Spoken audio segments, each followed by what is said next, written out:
La vita scorre sull'acqua. Per secoli le acque, siano esse dei fiumi o dei mari, apparentemente elemento di divisione, sono invece state le principali vie di comunicazione che hanno favorito scambi e commerci. La storia dell'umanità ce lo insegna. I fiumi, da tempi lontanissimi, sono stati utilizzati per il trasporto di merci d'ogni tipo, compreso il legname utilizzato per scopi civili e militari. Lo sfruttamento delle nostre foreste è conosciuto fin dai tempi dei Greci e degli antichi Romani. Furono i dendrofori romani i precursori degli zattieri, di cui si ha testimonianza fin dai primissimi secoli d.C. Lungo il fiume Piave sono stati trovati alcuni cippi riconducibili all'attività dei dendrofori, ed in particolare uno a Belluno, dedicato a Marco Carminio Pudente, capo del Collegio dei Dendrofori, risalente al 200 d.C. Già in quell'epoca il legname veniva trasportato in questo modo fino ad Altino, porto romano sulla laguna. La necessità di sfuggire ai saccheggi che nell'Alto Medioevo si ripetevano ai danni delle popolazioni locali hanno portato queste a riparare tra le isolette della laguna, utilizzando quindi l'acqua come elemento difensivo. È iniziata così un'immensa opera di palificazione, sulla quale sarebbe stata fondata nel corso dei secoli la splendida ed unica città edificata interamente sul mare, Venezia.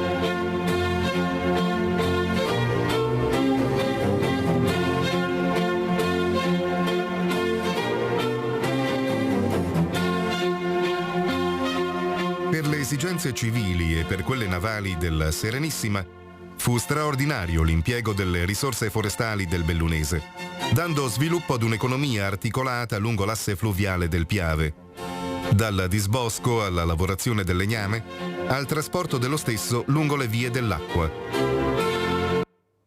E questa mattina siamo partiti conoscendo il nostro territorio, so che a voi piace tantissimo, così cambiamo anche un pochino, perché abbiamo un territorio bellissimo. So che quando arrivano questi ospiti che portano questi bellissimi video a voi piacciono tantissimo, perciò adesso al mattino conosceremo il nostro territorio e conosceremo soprattutto quello che c'è di più caro, di più prezioso, che è l'acqua, che è la vita. Ne parleremo questa mattina con due ospiti graditissimi. Nella prima parte avremo la dottoressa Giovanna Zuccoli, responsabile pubbliche relazioni stampa e eventi dell'ADVA, assistenza domiciliare volontaria Alberto Rizzotti. Grazie dottoressa Zuccoli. Allora, acqua, vita, meglio di così, come potevamo partire con voi. Prego dottoressa. Ma infatti, buongiorno a tutti, è un piacere, un onore essere di nuovo qui con voi. Ci avete chiamati e noi siamo venuti subito perché è veramente una bellissima occasione per prima di tutto ringraziare i nostri supporter che abbiamo nel territorio e ovviamente voi, no? Perché date voce a chi appunto si occupa del territorio. Verissimo, parlavamo prima guardando il video che parlava di vita e dicevamo insieme, no, che tutti noi ci occupiamo appunto di prenderci cura, di accompagnare le persone a vivere appunto al meglio fino all'ultimo istante, sempre, perché la dignità della vita non finisce mai. Non finisce mai fino all'ultimo momento e anche dopo, ovviamente col ricordo e con l'affetto delle persone care. Per cui di questo noi parliamo all'Advar, no? tutti i giorni. Allora dottoressa Zuccoli, quello che preme capire anche, a parte che siete conosciutissimi, siete stati i primi a partire con questo progetto incredibile dell'Anna Mancini, che saluto anzi, che credeva nell'obiettivo di raggiungere proprio un accompagnamento e un atterraggio sereno per queste persone che soffrono tantissimo e che hanno bisogno proprio di una mano amica che li accompagni, forse più del familiare, perché con voi si aprono, si sentono sicuri, si sentono protetti. col familiare è faticoso perché non riesci a liberarti, stai male e sai che fai del male, basta guardarli, mentre voi riuscite a fare questo accompagnamento fondamentale sia a casa, perché andate anche nella casa, sia in questo hospice che siete stati i primi ad aprire e capire l'importanza dell'ospite nella nostra città. Noi dobbiamo ringraziarli sempre, non abbiamo solo 2 aeroporti, un ippodromo, abbiamo anche un hospice, siamo stati i primi a partire, perciò capite l'importanza di sapere, di conoscere cosa c'è anche nel nostro territorio. Allora spieghiamo anche l'ADVA, perché magari qualcuno non sa, è sempre meglio spiegare. Prego, dottoressa Zupoli. Certo, lei stava dicendo persone e stava dicendo famiglie, no? Perché è verissimo, noi quando ci prendiamo cura di una persona ci prendiamo cura proprio di tutto il nucleo familiare, e per questo che alle volte, appunto, come diceva, è molto complessa la situazione, perché ci sono situazioni di vario genere. E noi ci prendiamo cura della famiglia, che sia all'hospice, a Casa dei Gelsi, in via Fossaggera a Treviso, e che sia appunto a domicilio. E siamo disponibili 24 ore su 24. All'hospice ovviamente ci siamo sempre, ma anche a casa quando serve, che raggiunge la chiamata. Ci sono i medici, gli infermieri, gli OS, i fisioterapisti, i volontari che appunto sono sempre disponibili, sono disponibili 24 ore su 24 tutti i giorni. All'hospice noi abbiamo 18 stanze. 18 stanze vuol dire che ogni persona malata, perché noi parliamo sempre di prima vediamo la persona, no? E poi ovviamente si porta dietro quello che noi cerchiamo ovviamente di migliorare, nel senso che quando magari arriva una persona con molto dolore, ecco che i nostri professionisti fanno andare via il dolore, già una persona si sente, no, già nuovamente, veramente posso dirlo, in vita. E quindi all'hospice, dicevo, abbiamo 18 stanze, che sono quasi dei monolocali, perché hanno un grande bagno, hanno una poltrona letto dove il familiare volendo si può fermare, può rimanere anche se al mattino ad ordinare il pranzo insieme al suo caro, perché noi abbiamo appunto la cuoca che ogni mattina appunto si reca nelle stanze alle 11, e se c'è anche un familiare ovviamente mangiano insieme, ed è molto bello questo. E dicevo, la stanza è molto importante come è stata concepita, perché c'è il senso della bellezza, che non è lusso, ma in un momento così complicato della vita di una persona è bello avere attorno coloro che si prendono cura di te dal punto di vista professionale, dal punto di vista amicale anche, no? Quindi dicevamo dei volontari, poi ne parliamo anche più approfonditamente, volentieri, e anche appunto dal punto di vista della struttura, perché ogni nostra stanza ha, se è al piano terra, un giardinetto, se è al piano superiore un terrazzino, e dall'altra parte... Peccato che non avete mandato un video, che lo facevamo anche vedere, di tutto l'hospice, perché sì, magari... lo avete, Allora, vediamo se Italo lo trova, il nostro regista Italo Morau, se abbiamo questo video. Intanto sentiamo anche Rinaldo da Venezia, così non mi cade la linea. Vai Rinaldo. Ciao Mirella. Ciao. E buongiorno alla tua ospite.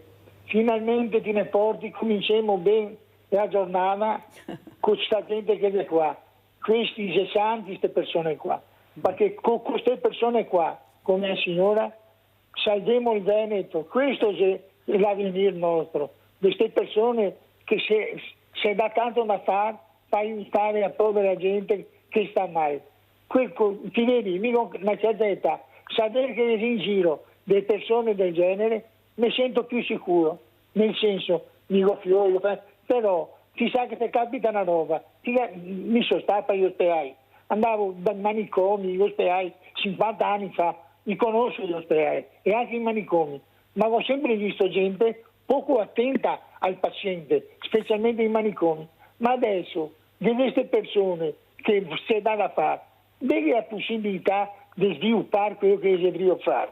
Perché quello che devi fare è una pietra biliare proprio per andare avanti, perché il mondo va avanti, perché più di guerre, per televisione, guerre, omicidi, è sempre quello, tutte le televisioni che ti battono. Vi fate queste robe qua, che queste persone che aiutano gli altri, ma nessuno che ne parla, perché queste persone qua non fanno che l'amore, bisogna capire Mirella, e invece dovrebbe essere in prima pagina queste persone, perché di queste che abbiamo bisogno. Di un giornalista che mi racconta dei morti, delle guerre, ho 80 anni, non ho passato tanti, non dire che mi idea. Senti queste robe, adesso le persone anziane, anche se sta bene, che non ha bisogno, e si rincuorano, perché di solito ti senti i vecchi in droga, i robe in skate, fa di tutto. Sapere che queste persone, uno dice, ma come che qualche tu, addirittura i giovani, i 6 anni, perché duremo massa, perché dice, è colpa perché la vita si prolunga. I figli fortunati diventano vecchi anche loro, si dà fortuna, perché la vita è una sola. Nasciamo già con la condanna a morte, perché a nascere ti si partito bene adesso, dai, adesso non sta andando incalando, dai, che ti si partito bene. Grazie Rinaldo, è molto chiaro, ti ringrazio per aiutare gli altri, e ora ti fa una buona morte, stiamo tranquillo perché qualcosa nella vita ti ha fatto.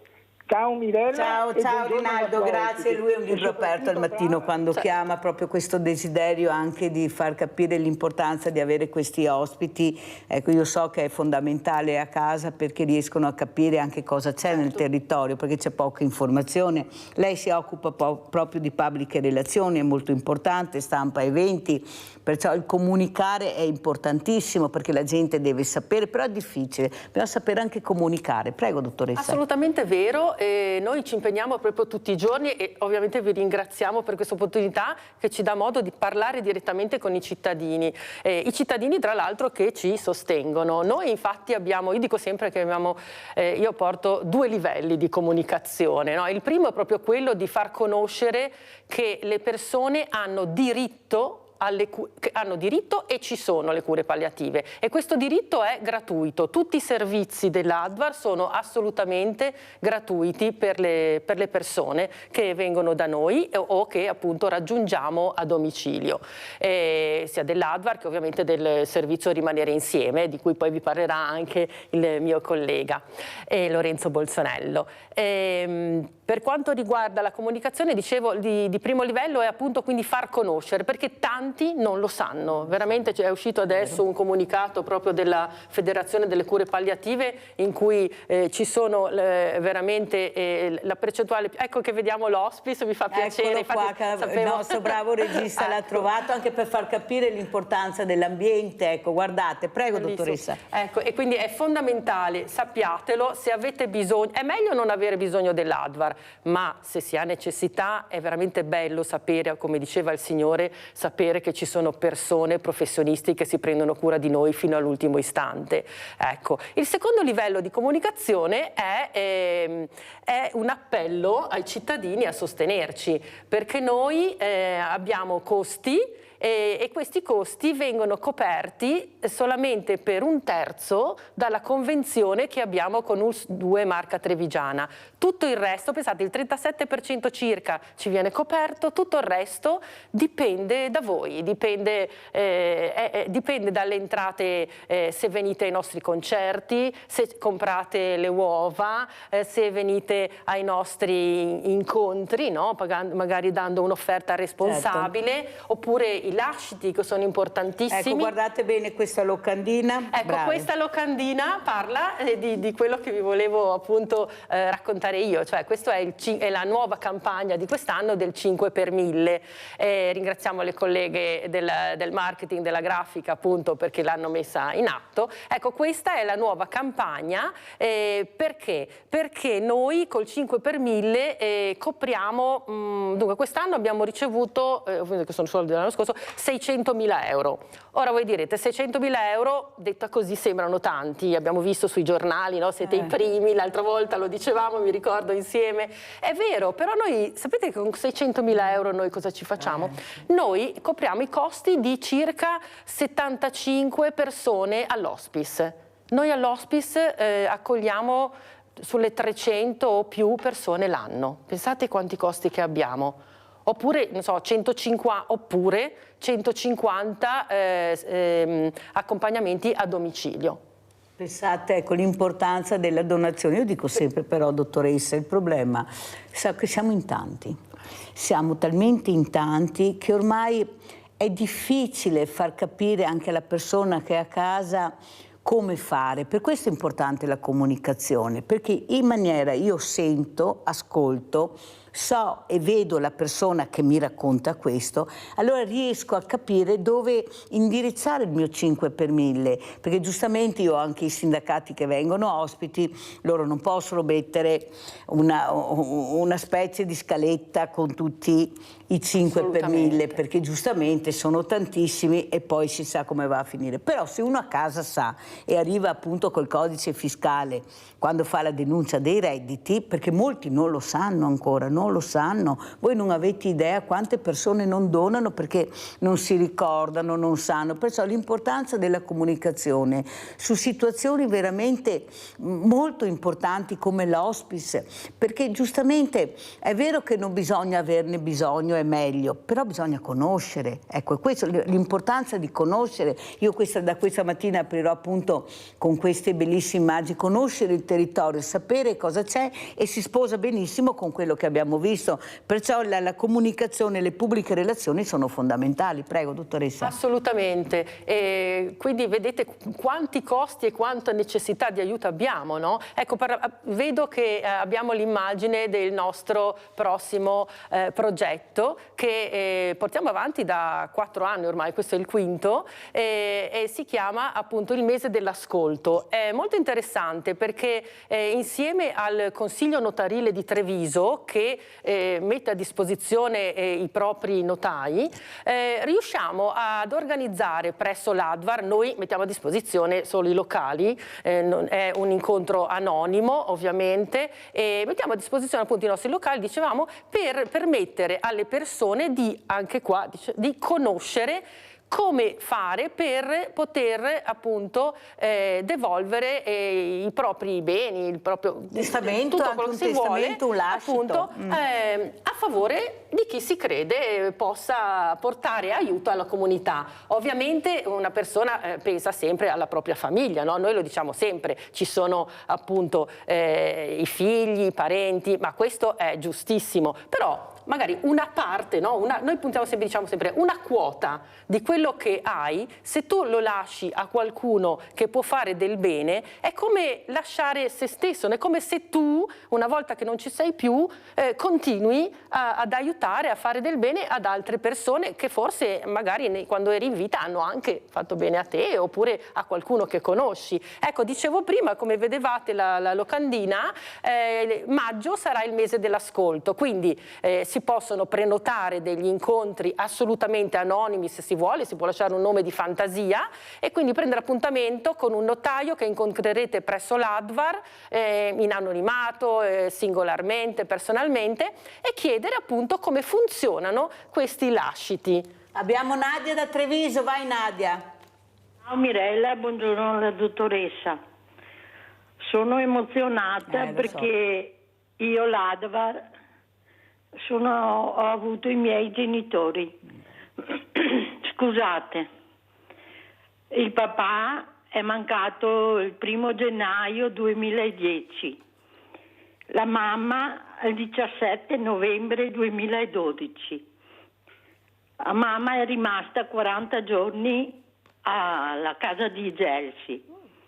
Il papà invece ha avuto a casa, perché mia mamma ha voluto tenerselo a casa.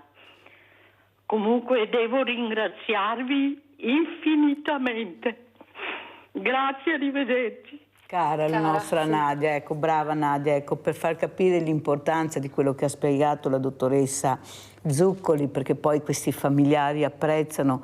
Pensate, ancora adesso Nadia, nonostante siano passati anni, però rivive quei momenti, rivive quelle emozioni, e questo merito anche dell'hospice, perché sa che sono atterrati dolcemente, e questa è l'importanza che io penso. Però, dottoressa Zuccoli, anche nelle scuole l'importanza di conoscere, perché io non devo essere fortunato, dico sempre, poi ne parlerò anche col dottor Bolzonello, a frequentare quella scuola, ad avere quegli insegnanti, io dovrei sapere e conoscere quello che mi spetta di diritto che c'è nel mio territorio. Invece vedo purtroppo la difficoltà anche di entrare nelle scuole di tante associazioni che fanno anche del bene e magari intrigare di più anche questi ragazzi, anche come volontari, perché io vedo dappertutto che non ci sono volontari giovani, pochi, sono sempre persone di una certa età. Voi appunto anche molti familiari che poi si avvicinano, però bisogna coinvolgere i giovani, bisogna intrigarli con questo mondo del volontariato. Prego, dottoressa. Allora, comincio dalla fine, Certo. Poi andiamo oltre. Allora, volontari giovani, allora, la media è sempre stata molto alta, perché ovviamente chi ha tempo, no, è in pensione oppure appunto è già organizzato la propria vita e per cui a un certo momento dice posso donarne una parte agli altri. Però devo sfatare il mito e sono molto contenta perché ultimamente abbiamo avuto appunto l'ultimo corso per i volontari e devo dire che ci sono, mi diceva appunto la mia collega che coordina, Vania, che coordina appunto i volontari, mi diceva che ci sono parecchi giovani che riescono, ovviamente non sono come gli altri che danno la disponibilità per tutta la giornata perché magari devono anche lavorare ovviamente, no? Però devo dire e siamo contenti di questo, c'è stata un po' una svolta e quindi ovviamente con la loro disponibilità devo dire che si sono inseriti, si stanno inserendo insieme agli altri e questo è bellissimo perché vuol dire che veramente si crede, no, in questi progetti. Semina, dottoressa, si può anche raccogliere, no? Perché non è che siete nati ieri, come ricordava la nostra Nadia. Poi non so, magari abbiamo anche, ad esempio, poi ci sono alcuni che sono occasionali, nel senso magari gli scout piuttosto che altri che aiutano alla corsa. Adesso poi vi racconterò della nuova corsa che stiamo organizzando. Esatto. Per cui direi, ecco, cominciamo, no? Come diceva Nadia, lei e anche Nadia, ecco l'importanza. Cominciamo, no? Cominciamo appunto ad entrare anche. E poi i giovani, beh, noi abbiamo a che fare tantissimo con i giovani, perché poi ci racconterà Lorenzo, perché ci sono diversi progetti, uno nuovo, tra l'altro Agorà, ma tanti altri proprio ad aiuto dei giovani, oppure andiamo direttamente nelle scuole per aiutarli. Allora partiamo anche con la locandina, la vediamo anche Io corro con te Advar. Sì. Ecco, allora, raccontiamo cosa succederà e vediamo anche la locandina, prego. Allora, io parto dalla marcia, perché voi conoscete tutti la marcia dell'Advar, no? I primi a partire con le marce. È vero? A ottobre mobilitiamo la cittadinanza, partiamo dal centro, arriviamo all'Hospice, è veramente eccezionale e questa è una tradizione che mai morirà ed è veramente sentita. È la storia dell'Advar. È la storia, fa parte della storia dell'Advar, sì. Bravissima. Però quest'anno abbiamo una novità. Abbiamo anche la corsa, perché piace molto, ce l'hanno richiesto in tanti, dicono ma fanno tutti la corsa, perché voi non fate la corsa? Noi facciamo la corsa non perché la facciano tutti, ma perché abbiamo capito quanto può essere, intanto molti ci tengono, no? Abbiamo tantissimi anche dei nostri che vogliono mettersi in gioco, ma non tanto per vincere ma per partecipare. Questa è veramente l'occasione per, come dice il titolo, la corro con te. Cosa vuol dire? Anche si vede dalla locandina, no? Noi abbiamo i nostri ragazzi, Antonio, Roberta, hanno ideato e insieme a poi Barbara, hanno ideato appunto una pettorina su cui poi la persona che si iscrive alla corsa scriverà il nome di un altro individuo che correrà con lui, che può essere il fratellino più piccolo che è rimasto a casa perché non ne aveva voglia, può essere l'amico che ha male al piede, come io adesso che non riesco a camminare, correrò con qualcuno ma sarò scritta sopra e li aspetterò al traguardo, oppure anche qualcuno che si ricorda, oppure anche qualcuno che magari appunto è deceduto, non è più con noi, e però lo teniamo con noi come se fosse, certo, come se fosse ancora qua, insomma. E poi saranno o 5 o 10 chilometri. Ecco, Nadia, puoi mandare i tuoi nipoti ad esempio, ecco, visto che parliamo anche di giovani, Nadia può mandare questi due nipoti meravigliosi che ha. Questo sarà il 31 maggio. Ecco, il 31 maggio. Perciò prossimamente su questi schermi. Ma ci possiamo iscrivere online, possiamo telefonare all'Advar per capire come fare, c'è di tutto, no? Perché anche perché una bella corsa sveglia, così sapete poi come votare quando avete fatto una bella corsa, anche perché a questi a questi importanti eventi, ecco, la politica cerca sempre di partecipare, di dare un contributo. Io spero che riescano a capire che anche non solo fisicamente, ma anche nel supportare questa meravigliosa attività che fate tutti i giorni, 24 ore su 24, e dobbiamo ricordarla, sabato e domenica, perché questo va ricordato. Natale, Ferragosto e Capodanno. Avete capito, 12 mesi all'anno, 365 giorni all'anno, 24 ore su 24 ore. Ecco, bisogna spiegare bene perché è importante. Un altro appello che vorrebbe fare qual è, dottoressa Zuccoli? Sì, ecco, noi l'abbiamo già detto, noi la cosa che riteniamo più importante è quella di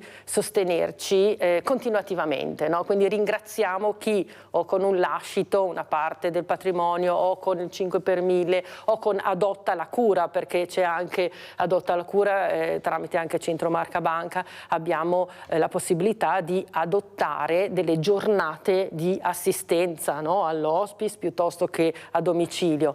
E quindi è proprio questa continuità, no? Che è fondamentale. Voi avete visto l'hospice, l'avete visto nelle immagini, ma tanti di voi sicuramente sono venuti a trovarci e vedete che, come dicevo prima, i costi sono tanti. Noi abbiamo sui 4 milioni e 8 all'anno, che sono 400.000 all'anno, che sono 13.000 euro al giorno, per dirvi, no? Quindi è vero, 600.000 euro di 5 per 1000, ma insomma vanno via presto, ecco. Quindi noi vi ringraziamo. È una grande famiglia che ha bisogno di tante cose. È una grande famiglia che ha bisogno di tantissime cose. Livio da Padova, se no cade la linea, vai Livio.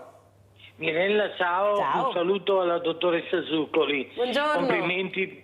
Buongiorno e complimenti per la sua iniziativa, per la sua associazione. Volevo chiederle, dunque, siete l'unica associazione che si prefigge questo scopo o ce ne sono delle altre? Perché io penso che se la vostra è l'unica, questo è anche un bene, perché a volte quando ci sono troppe associazioni eccetera si finisce per far confusione. Invece una unica è veramente incisiva e porta veramente allo scopo. Ecco, la ringrazio e la saluto di nuovo, dottoressa. Grazie caro Livio, ecco, un hospice, più hospice, spieghiamo ancora. Grazie prego. mille, ecco, è un'opportunità per spiegare, no, come funziona. Allora, siamo unici sul nostro territorio, ovviamente, no?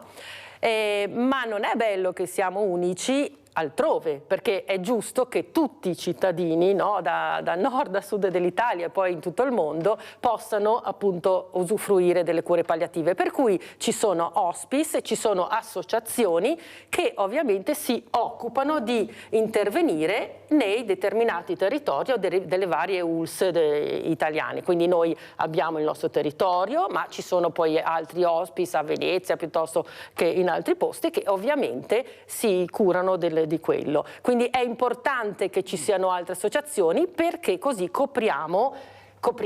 cerchiamo di coprire i bisogni. Purtroppo i bisogni sono così tanti che la lista d'attesa comunque c'è sempre, ecco. Quindi vi ringraziamo, è importante esserci, è importante essere in tanti, ma non ci facciamo concorrenza purtroppo, nel senso che siamo utili tutti, esatto, perché è importantissimo esserci. Poi mi diceva Livio, sì, ricordo Livio bene, da Padova. ecco Livio, allora non è la mia associazione ovviamente, io mi sento assolutamente parte della famiglia, però l'associazione è, come dice la nostra presidente che l'ha fondata, è di tutti perché appunto quello che facciamo lo facciamo per gli altri. L'associazione, l'ADVAR, è nata nel 1988 grazie alla nostra presidente, che c'è e ci sarà sempre, ha fatto 80 anni, abbiamo festeggiato quest'anno, ha compiuto. Facciamo anche gli auguri a Anna Mancini di questo 80° compleanno, anche se in euro ne ha 40, perché tanto lei è una guerriera, sì, no, nel senso effettivamente proprio, ne ha 41, io dico sempre, sì, è verissimo. Ecco, lei ha fondato questa associazione che è anche fondazione, nel 1988. Tra l'altro ho l'opportunità proprio per questo di raccontarvi questo libro. È tutto segnato perché noi lo andiamo a presentare, ovviamente, no? Questo è un libro, appunto, Triplo Concerto, parla delle conversazioni con Anna Mancini Rizzotti ed è proprio il racconto della vita della nostra professoressa. Ho detto della nostra professoressa perché stavo già pensando a quello che volevo dirvi dopo, della vita della nostra presidente che da professoressa ha lasciato il lavoro, insegnava inglese, amava i ragazzi, dice sempre che questo periodo le è servito tantissimo per capire anche le persone, per entrare in contatto con le relazioni, no, delle persone, con relazioni con persone, e quindi ha lasciato il lavoro per dedicarsi agli altri, per fondare l'Advar. Il marito della nostra presidente è morto a 49 anni di tumore alla prostata, per cui curava gli altri. Lui era appunto un chirurgo, no? Proprio che curava di questo male. Pensate, è morto dello stesso male e ha visto cosa vuol dire trovarsi dall'altra parte, no? Non avere l'assistenza adeguata. Esatto, ha visto che allora non c'era quasi niente, no? E allora da lì, dal garage, come diciamo sempre, di via Pescheria, di via Trevigi, è partita da casa, appunto del centro, via Trevigi, e niente, dal garage, che era adibito appunto per poter lavorare, ecco, andavano nelle case, e da lì siamo arrivati a questo hospice che abbiamo ampliato adesso e che appunto conta di 18 stanze e di tantissimi come dire, servizi. Infatti noi siamo in circa 80 tra dipendenti e collaboratori, 250 volontari e ovviamente direi che tutte le persone che raggiungiamo, insomma, fanno parte di questa grande famiglia. Ecco, il libro, dicevo, scusatemi, lo stiamo presentando perché intanto è il risultato di una gara di solidarietà dal grafico, da Antilia, l'edizione, dalla scrittrice Elena Carraro. Tutti hanno lavorato gratuitamente, Stampe Antiga ci ha anche aiutati e adesso lo stiamo promuovendo perché tutti, intanto ripeto, gara di solidarietà per realizzarlo, e adesso i proventi del libro sono tutti dedicati ai progetti dell'Advar. Giusy da Dosson, vai Giusy. Buongiorno alla dottoressa. Una curiosità, dottoressa. Nella situazione gravi di un malato che si trova a casa oppure all'ospedale oppure in casa di riposo, chi è che decide se portarlo da voi oppure rimanendo a casa, non so? Certo. Siamo noi che decidiamo, insomma noi familiari. È una domanda per tutti quanti, non è che per fortuna non abbiamo ancora bisogno. Vi ringrazio, la ringrazio. Ciao Giusy, prego dottoressa. Certo, allora se si è in ospedale ovviamente sono i medici dell'ospedale in diretta contatto, perché siamo una rete, no? L'Advar è nella rete delle cure palliative, lavora simultaneamente con l'ULSS, non siamo isolati, anzi siamo proprio parte, per cui c'è la collaborazione diretta con i medici dell'ospedale. Oppure sono i medici di famiglia che segnalano, chiamando direttamente l'Advar, la situazione, oppure sono anche gli stessi familiari che chiamano l'Advar, si informano, e quindi noi abbiamo le nostre coordinatrici che danno tutte le spiegazioni necessarie, no, con i primi colloqui per come procedere.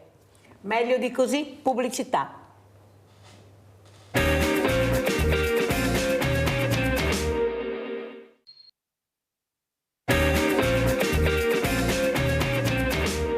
Adesso siamo col dottor Lorenzo Bolzonello, psicologo, servizio Rimanere Insieme, sempre dell'Advar. Queste importanti parole, perché sapete che le parole sono pietre, devono colpire, rimanere insieme. Allora, perché, dottor Bolzonello, queste parole? Quanto importante è rimanere insieme anche nei momenti più difficili, più delicati, proprio quei momenti che hai bisogno di sentirti supportato? Prego, dottore. Direi che è proprio fondamentale, infatti appunto rimanere insieme. Giovanna prima ci ha spiegato bene come l'ADVAR si occupa di assistere le persone fino alla fine, no? Fino all'ultimo istante di vita, ma poi c'è anche tutto un dopo, no? Tutto un dopo che spesso è fatto anche di solitudine, spesso è fatto di silenzi, anche di incomprensioni, talvolta anche all'interno delle stesse mura, no? Della stessa famiglia, per cui rimanere insieme offre proprio un tempo cuscinetto, no? Lo chiamiamo un po' così a volte,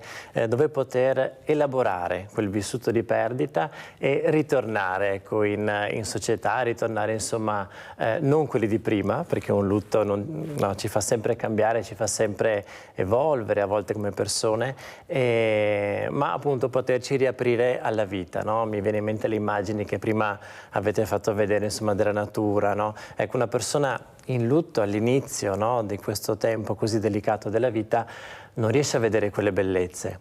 Diciamo che provando così ad avere un'immagine, ecco, l'elaborazione del lutto, diciamo, quel processo lì possiamo immaginarlo concluso quando si riesce, no, a vedere un raggio di sole, un albero, l'autunno con i suoi colori, adesso la primavera che ci offre, no, questo risveglio della natura. Ecco, questo è un po' l'obiettivo che noi ci diamo. Però voi avete puntato molto su questo, con questo bellissimo giardino, ad esempio.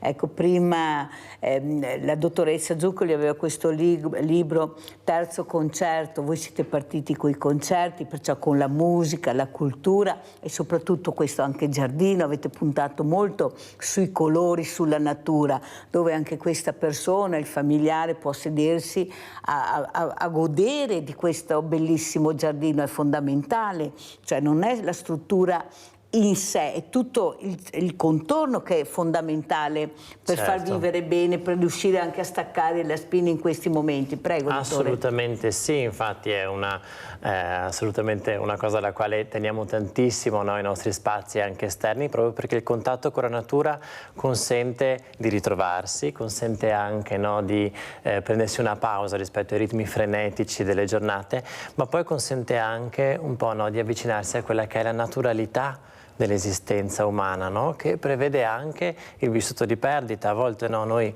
incontrando le persone in lutto facciamo i conti con il fatto che spesso le persone non hanno proprio messo in conto che un proprio caro possa morire, no? E invece è proprio connaturato, no? con la natura umana, e quindi ecco, il contatto con la natura consente davvero questo, e quindi siamo davvero contenti, insomma, di poter avere un luogo così aperto, così ospitale, così curato, anche grazie ai tanti volontari che lo seguono.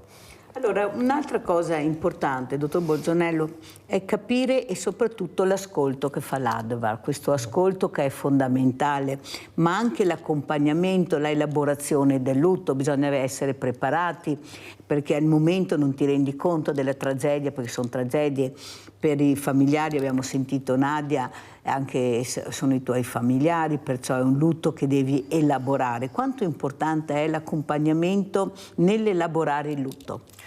Assolutamente, è preziosissimo. Infatti il progetto Rimanere Insieme, che è un progetto di ADVAR, è nato 25 anni fa ad opera del dottor Luigi Colusso, che è stato appunto il nostro fondatore, ecco, del progetto. Abbiamo ospite diverse volte. Ecco, e da 4 anni è passato nelle mani della dottoressa Paola Fornasier, quindi appunto che davvero si prende cura della nostra equipe, che è formata da 10 persone. Siamo un'equipe di 10 persone tra psicologi, psicoterapeuti e counselor, e pensate, in un anno, insomma, no, facciamo circa 1500 colloqui, abbiamo 10 gruppi di elaborazione del lutto, no, dedicati sia agli adulti ma anche ai più giovani. Ci tengo in modo particolare, no, prima si parlava di giovani, a dire che abbiamo 2 gruppi dedicati ai giovani e giovanissimi, quindi un gruppo che si chiama Agorà, dedicato ai giovani dai 20 ai 30 anni, e un gruppo che invece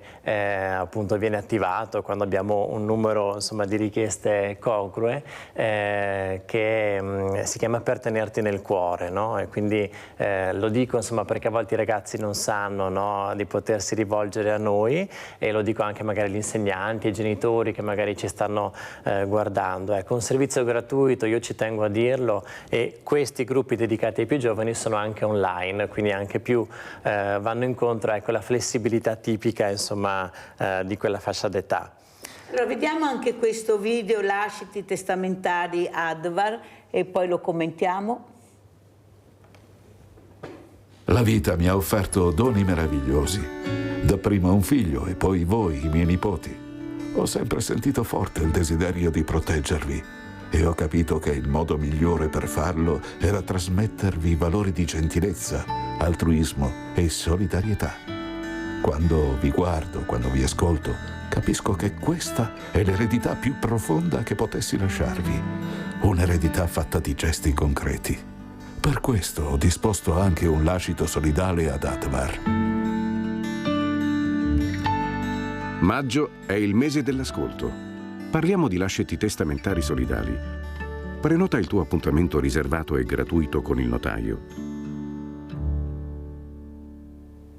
Allora, dottor Bozzonello, importanza dell'ascolto, questi lasciti che vi permettono di aiutare e supportare queste persone, accompagnarle, è fondamentale, però a livello psicologico bisogna sapere anche entrare, bisogna far capire l'importanza di quello che stai facendo e questa persona deve essere intrigata, perciò è importante l'ascolto e saper dire veramente le cose che servono. Prego, poche parole ma fatti.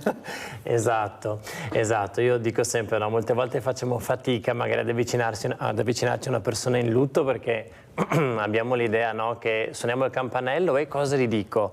In realtà una persona che sta vivendo una perdita è importante saperla ascoltare e semplicemente esserci anche con poche azioni concrete, no? Che può essere quello di ti prendo il pane, ti aiuto, ti accompagno i figli, no?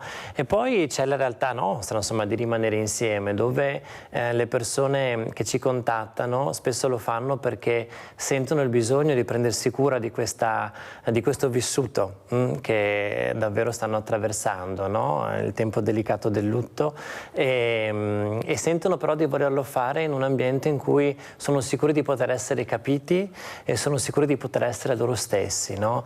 A volte o per gli impegni lavorativi o anche per i ruoli che ricopriamo, perché magari non ci sentiamo di voler, no, addossare molto dolore magari ai figli, no, ai parenti, allora troviamo, no, nelle realtà di gruppo piuttosto che appunto nell'accoglienza con i colloqui individuali che offriamo noi la possibilità davvero di dare voce a quel dolore che c'è dentro, perché quando il dolore che c'è dentro riesce a venire fuori intanto ha già dei confini, no? Non fa più paura, non è un groviglio di vissuti e di emozioni dove non sappiamo neanche bene cosa c'è, no? Ma comincia ad avere una forma, cominciano ad avere un nome, ecco, no? Le cose che ci abitano dentro.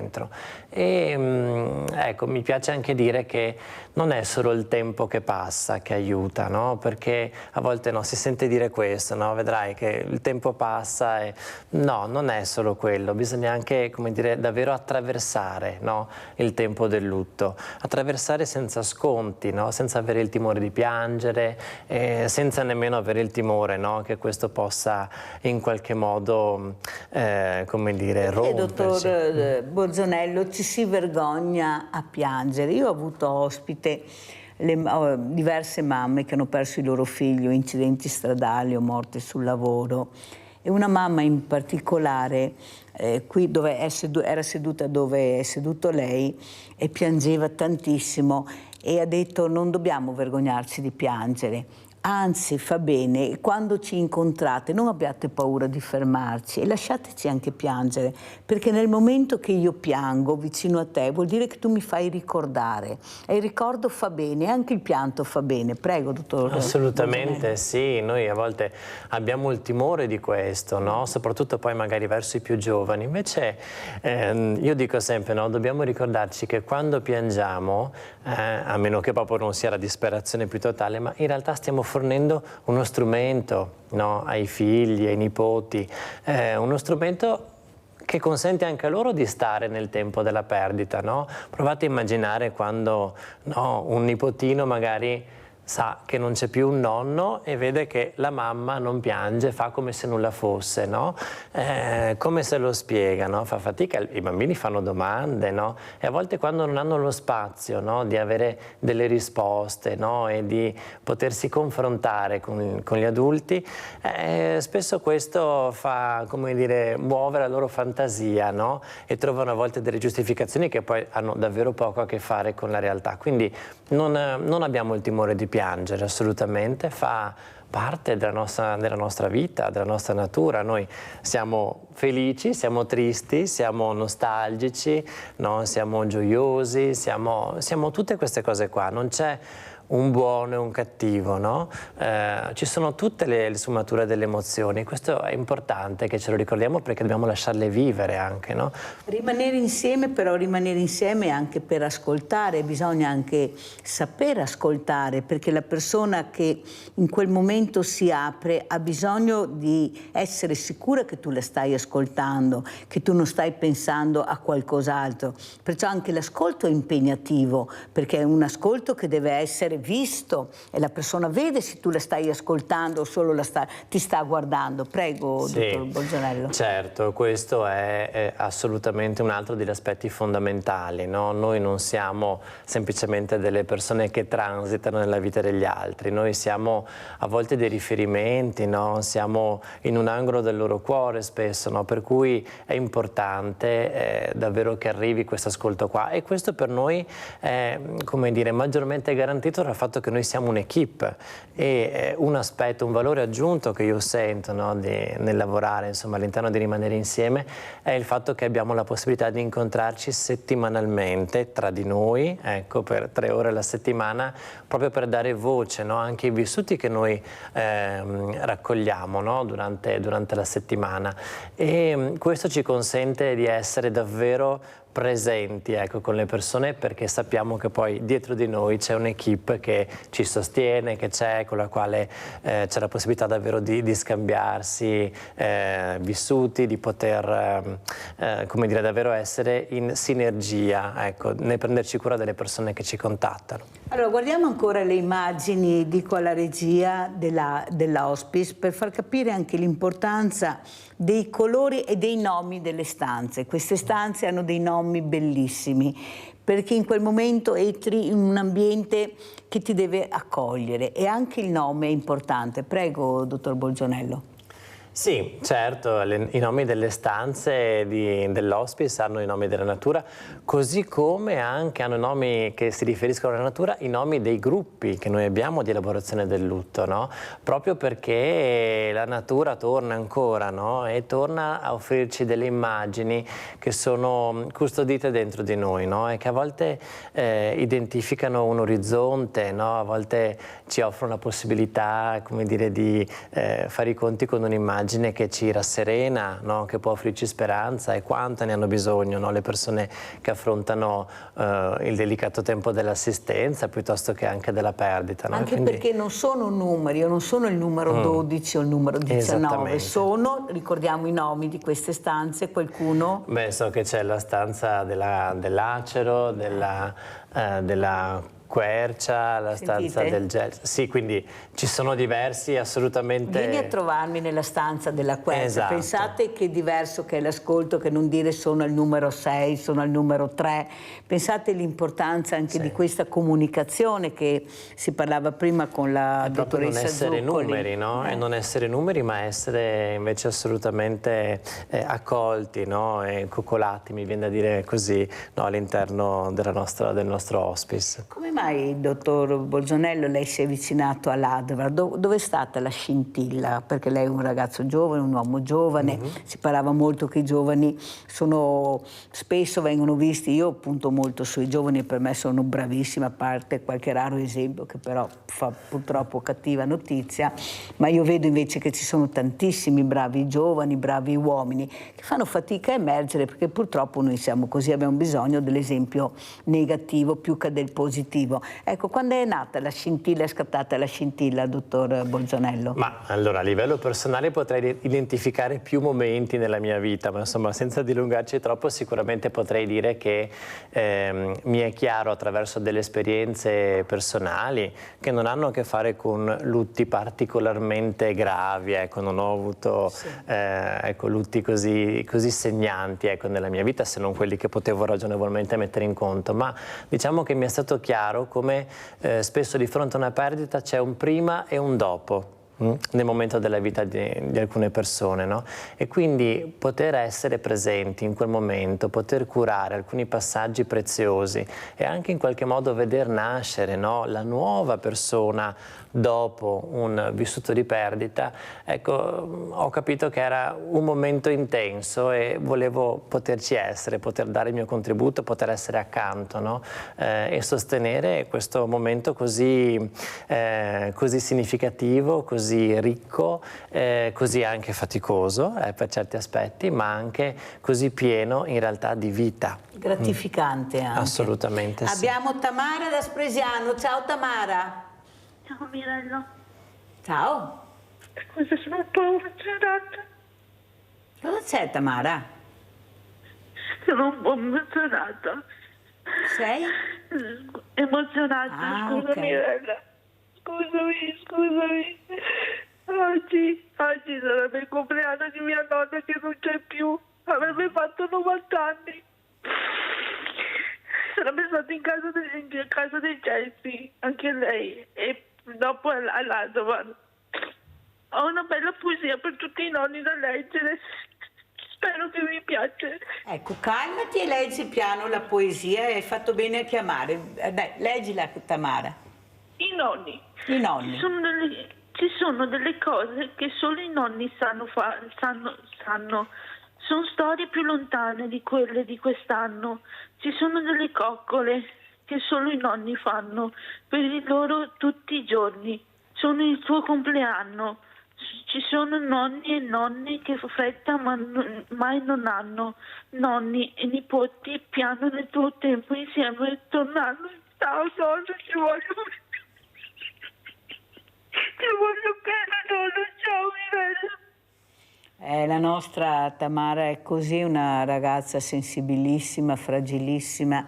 Anche lei avrebbe bisogno di un supporto che fa fatica a arrivare a queste persone, pensate.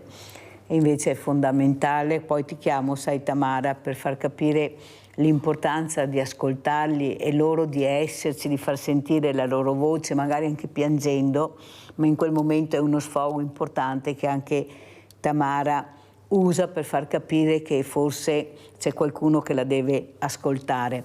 Un'altra cosa, dottor Bolzonello, anche l'importanza di questa comunicazione, come viene recepita dai familiari, ecco, quando li incontrate, cos'è che vi dicono? Cos'è che a loro premi di più far capire? Perché sono loro che devono anche raccontarvi la storia, perché sono delle storie anche diverse, c'è la storia dell'ammalato e c'è la storia del familiare, certo. Perché è sempre una cosa, ma sono due storie e certo. alle volte non combaciano proprio. Prego. Beh, intanto volevo dire che effettivamente la telefonata di Tamara mi fa anche cogliere l'occasione per dire che noi ci siamo insomma nel territorio, quindi ci si può rivolgere a noi chiamando la casa di Gelsi, il nostro hospice, visitando il sito advar.it o anche scrivendoci all'indirizzo mail rimanerinsieme@advar.it. Appunto è un servizio che è aperto a tutti, non solo alle persone che sono assistite da Advar, ma per qualsiasi tipo di lutto, ecco, anche le morti improvvise, i suicidi, no, di cui sentiamo purtroppo spesso parlare.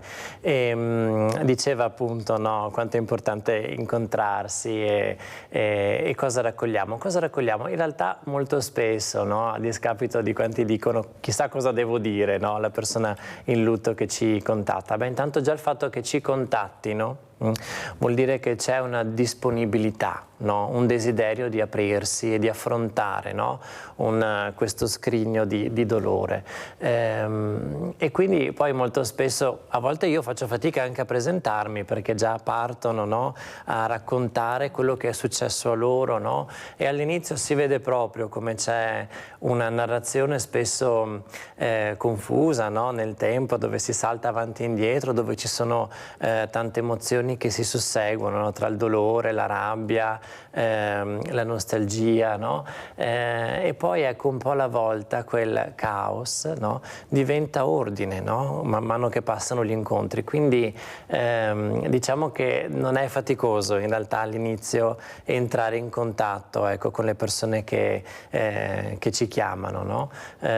Loro hanno voglia spesso di parlarci. E di essere supportati. Sì, sì. Perché è un momento veramente difficile. Quello che ci chiedono soprattutto è quello di essere ascoltati, è quello anche di essere legittimati, no? Nel loro dolore, a volte anche nelle stranezze, nelle cose che cambiano dopo un lutto, no? Magari persone assolutamente molto socievoli che erano abituate a uscire tutte le sere, ad avere molti amici, a organizzare feste, poi d'improvviso non hanno più voglia di farlo, no? Ed è normale che sia così, magari per un tempo, no? Però se non se lo sentono dire, credono di essere impazziti, no? Perché a volte, no? Il fatto di sentirsi soli nel proprio dolore. Il dopo è peggio del prima. E il dopo diciamo che dipende molto anche da quello che è avvenuto prima, ecco perché poi realtà come l'hospice sono preziose, perché più è, come dire, curato, no? Quell'ultimo tempo, più poi il tempo dell'elaborazione del lutto può essere alleggerito di alcune pesantezze che a volte lo caratterizzano, no? Pensiamo alle cose sospese, ai non detti, no? alle cose che avremmo potuto, voluto fare diversamente. Se ti avessi parlato prima. Esatto, no? I rimpianti, i rimorsi, no? Ce ne sono, i sensi di colpa, no? È una cosa con la quale facciamo i conti spesso, no? Diciamo che sicuramente, ecco, quando ci si accorge di questo, può essere nel male un'occasione, ecco, no? Invece per rendersi conto, per aprire lo sguardo rispetto a ciò che è davvero importante nella vita, no? La morte ha questo impatto spesso, no, su di noi, quello di ricondurci all'essenziale.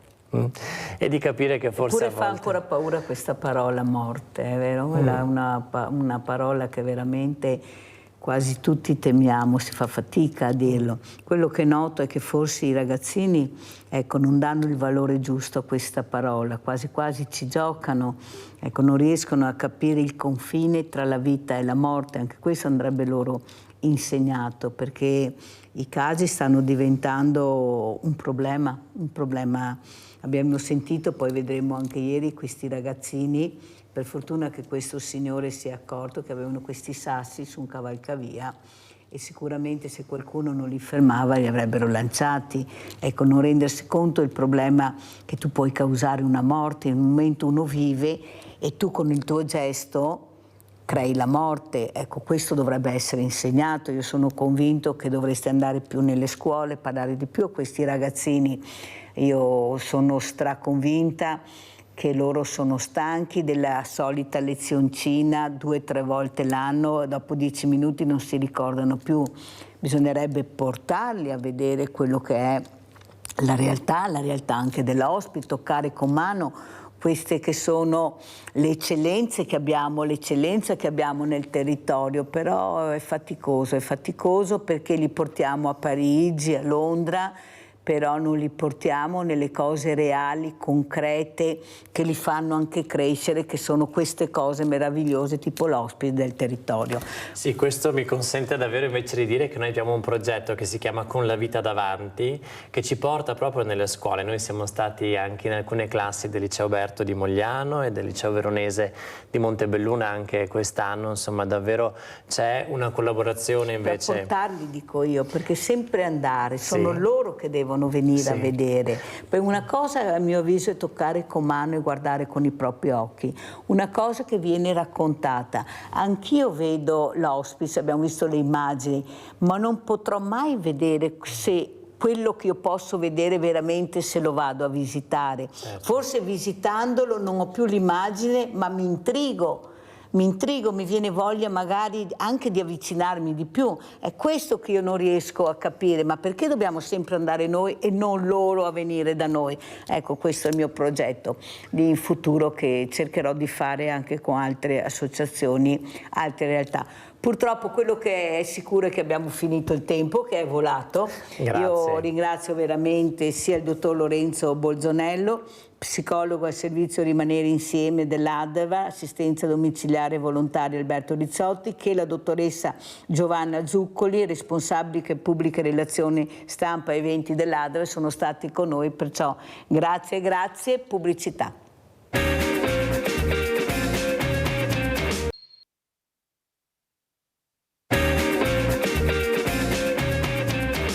Presento altri due graditissimi ospiti. Abbiamo in presenza Franco Conte, presidente Associazioni Internazionali Trevisani nel Mondo. Eccolo qua, il nostro presidente. Buongiorno. Che ci darà anche dei numeri.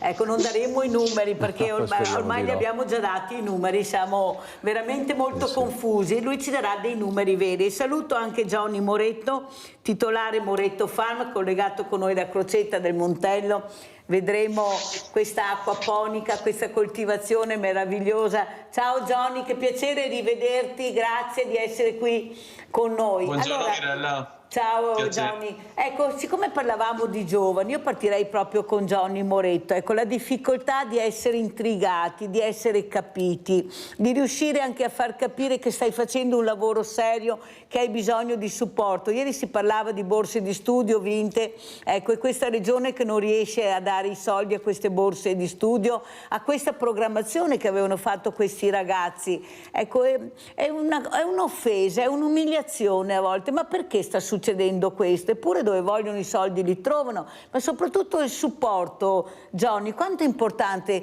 sapere che puoi contare su quel supporto? Prego Johnny.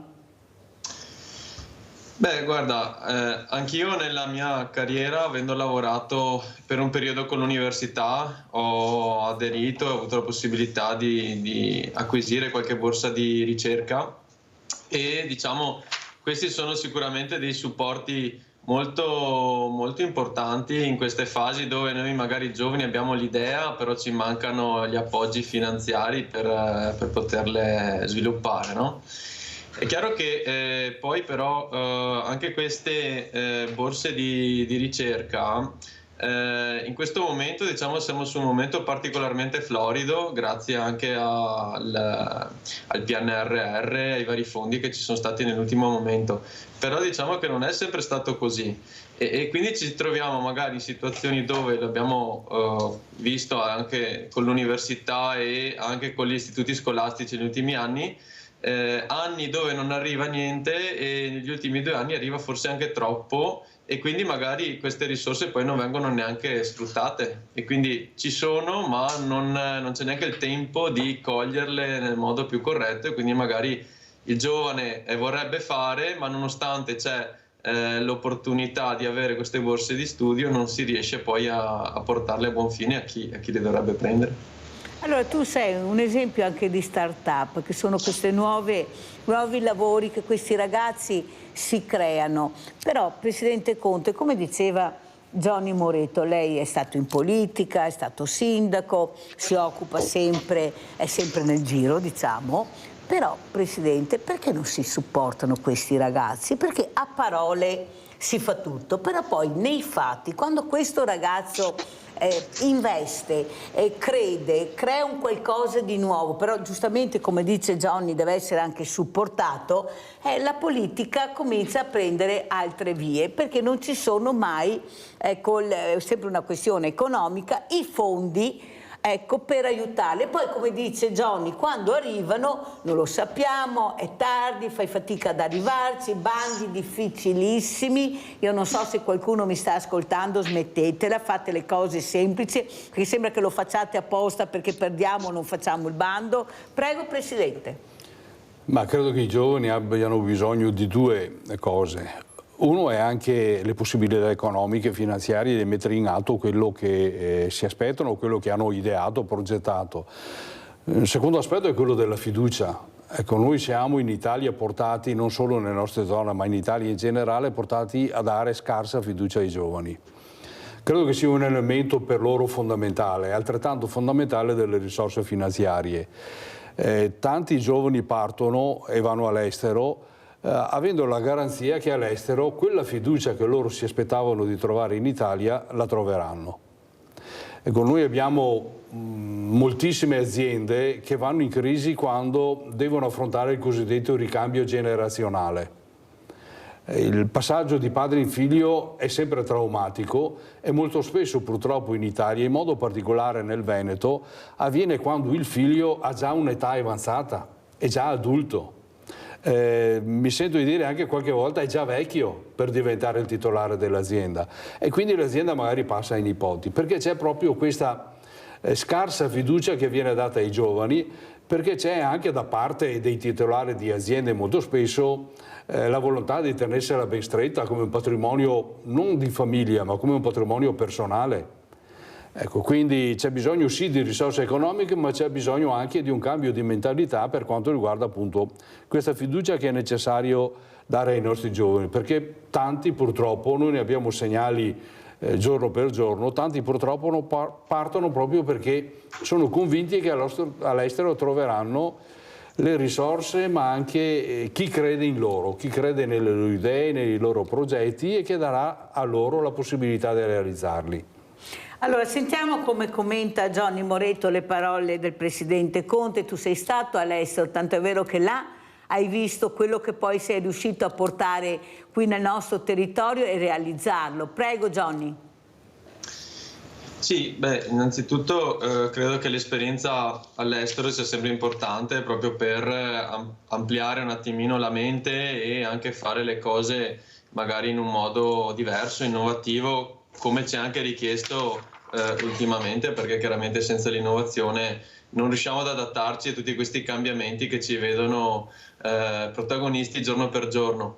È evidente poi che ci sono questi fattori legati alla poca fiducia, come diceva giustamente il collega, legati verso i giovani e unita magari a una mancanza di strumenti semplici, come dicevi te Mirella, a volte da prendere. Quindi io credo che il lavoro da fare è sicuramente di fare una semplificazione di accesso a questi aiuti e un cambio anche di mentalità che purtroppo non è semplice. Io mi occupo di innovazione in agricoltura, però vediamo che la mentalità e l'approccio verso il nuovo non è assolutamente immediata. È anche capibile, però non è scontata, quindi va fatto un lavoro con supporto con l'amministrazione pubblica di informazione importante, dell'importanza di introdurre queste innovazioni che oggi sempre più sono estremamente necessarie. Lo vediamo dal cambiamento climatico, abbiamo appena subito il marzo più caldo di sempre, quindi non possiamo più permetterci di aspettare. E quindi anche se la nostra mentalità è lenta bisogna un po' velocizzarla con informazione, quindi servono delle campagne di informazione che spieghino il perché è necessario questo cambio. Vediamo anche con in monocoltura, ad esempio, in monocoltura portano problematiche, lo vediamo anche nel prosecco, legate alla flavescenza dorata, questo insetto che sta devastando quelle colture, e quindi è necessario informare e far capire che è necessario cambiare e accedere al credito, all'aiuto in modo semplice. Allora sì, mi verrebbe da dire che molti giovani che vanno all'estero trovano conveniente investire nell'Italia. E soprattutto capire l'importanza della biodiversità, Johnny. Ecco, forse adesso riusciamo a capire, visto i danni che sta arrivando con la monocultura. Purtroppo è anche questo da capire, ecco, pure qualcuno avrebbe dovuto saperlo e capirlo, perché la storia è storia, non è che la biodiversità si sappia adesso cos'è l'importanza della biodiversità. Allora andiamo a vedere anche questo video per far capire anche al Presidente Conte cosa è riuscito a fare questo ragazzo che poi si è sposato, ha messo su famiglia. Vedete che li abbiamo questi esempi che io voglio far vedere. Andiamo a vedere il primo video, Farm Video.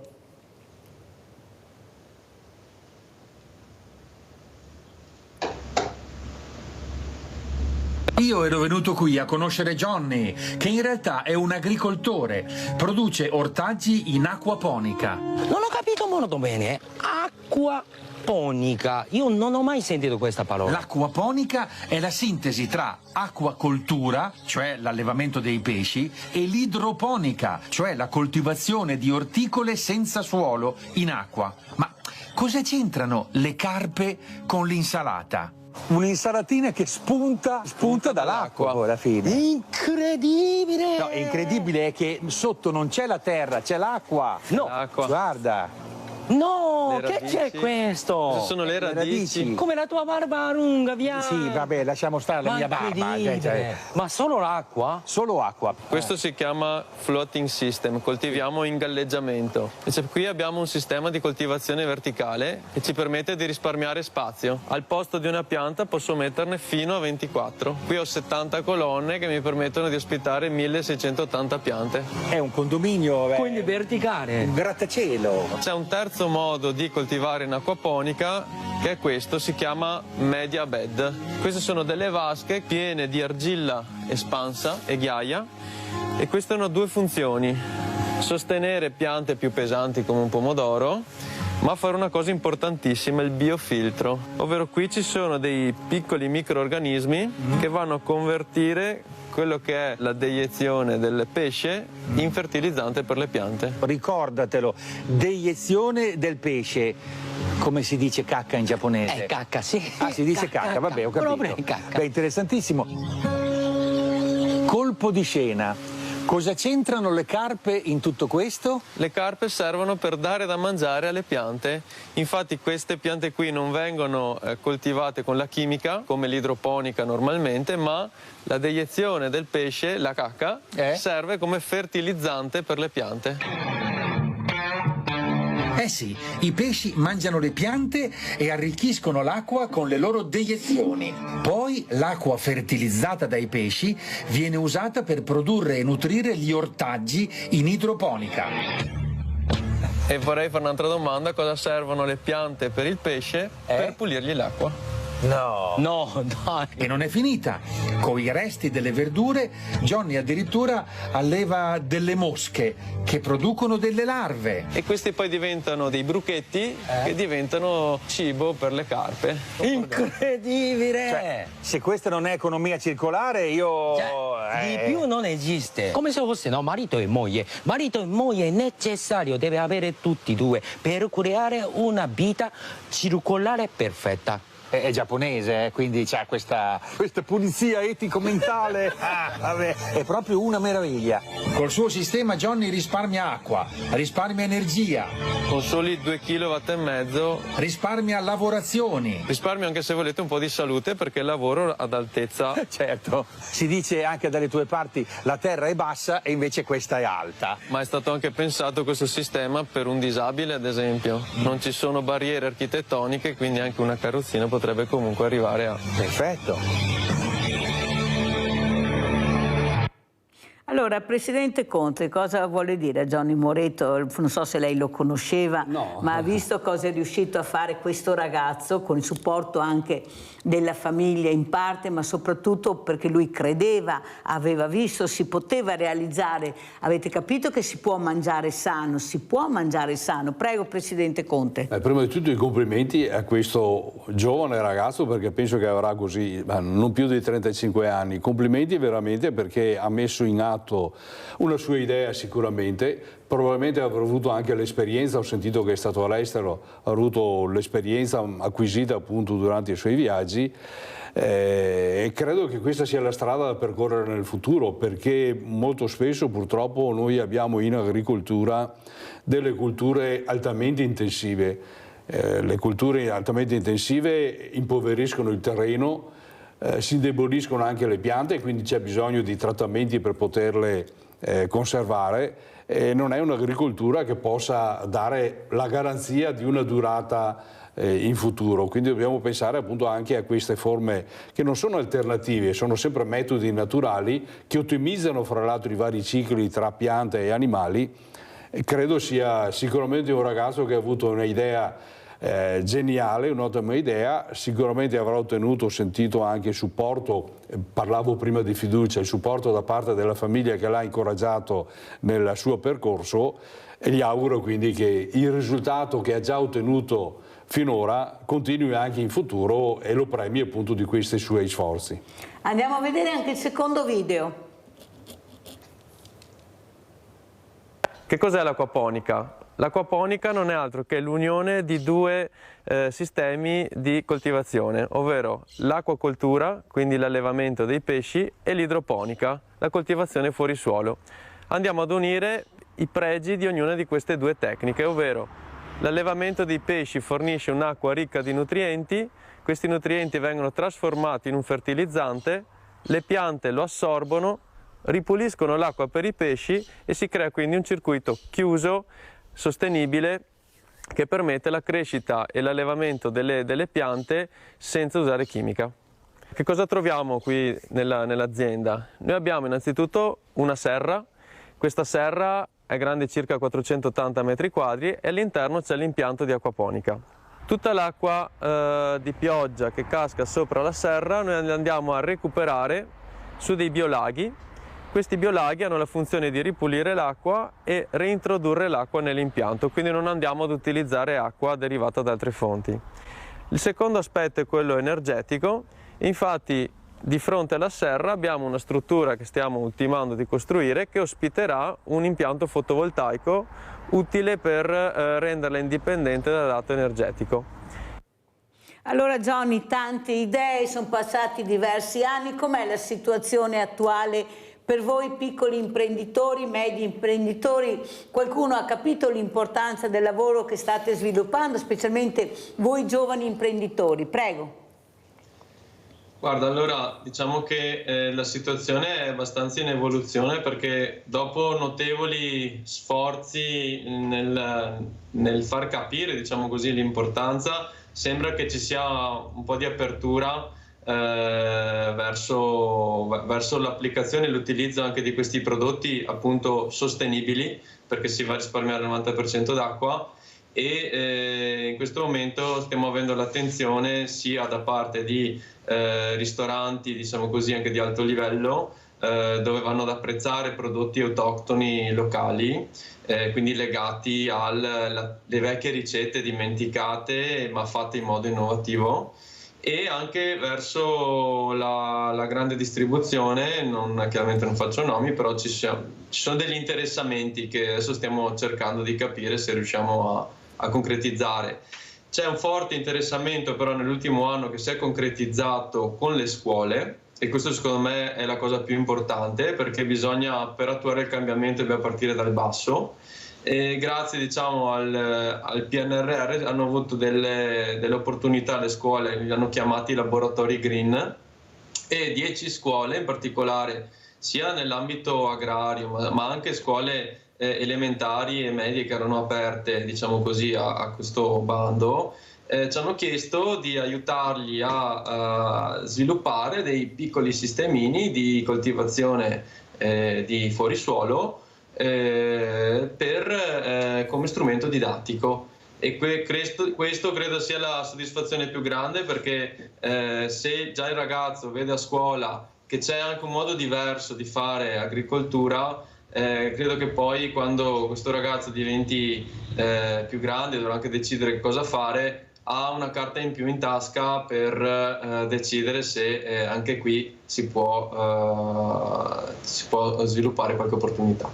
Abbiamo Leone da Tre Baseleghe. Ciao Leone. Ciao Milena, grazie, saluto io. Allora voglio fare i complimenti a questo ragazzo bravissimo. È incredibile quello che si potrebbe fare, però bisognerebbe essere anche più informati, perché tu non sai, se tu hai un'idea è anche difficile svilupparla, trovare qualcuno che ti dà una mano.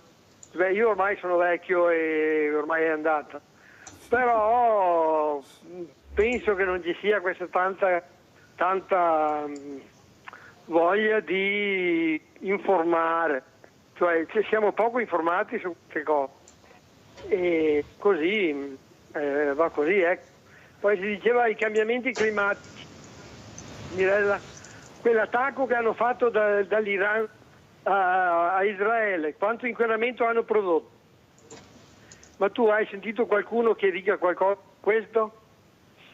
È la vacca che inquina, è l'agricoltura che inquina, e quell'attacco lì con tutti quei missili e razzi e tutto il resto, quanto inquinamento ha fatto?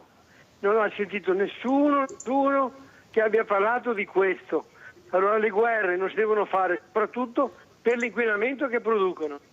Ciao Mirella, grazie. Grazie, mi dispiace Leone, ma io ieri mattina ho parlato proprio di questo con i miei ospiti, di questo inquinamento, anzi ospiti anche competenti che trattano il tema, e anche loro sono preoccupati perché al momento non si sa, vedremo come Chernobyl fra anni, ecco, le conseguenze di queste guerre, di questi giochi, chi ha le armi più forti, chi ne ha di più, le più potenti. Avete sentito adesso, noi abbiamo un'arma, detto l'Iran, che nessuno conosce, ecco, sì. Magari non ce l'hanno neanche, ma intanto ecco, spara col cioppo uovo, qualcuno dice, magari, speriamo al manco.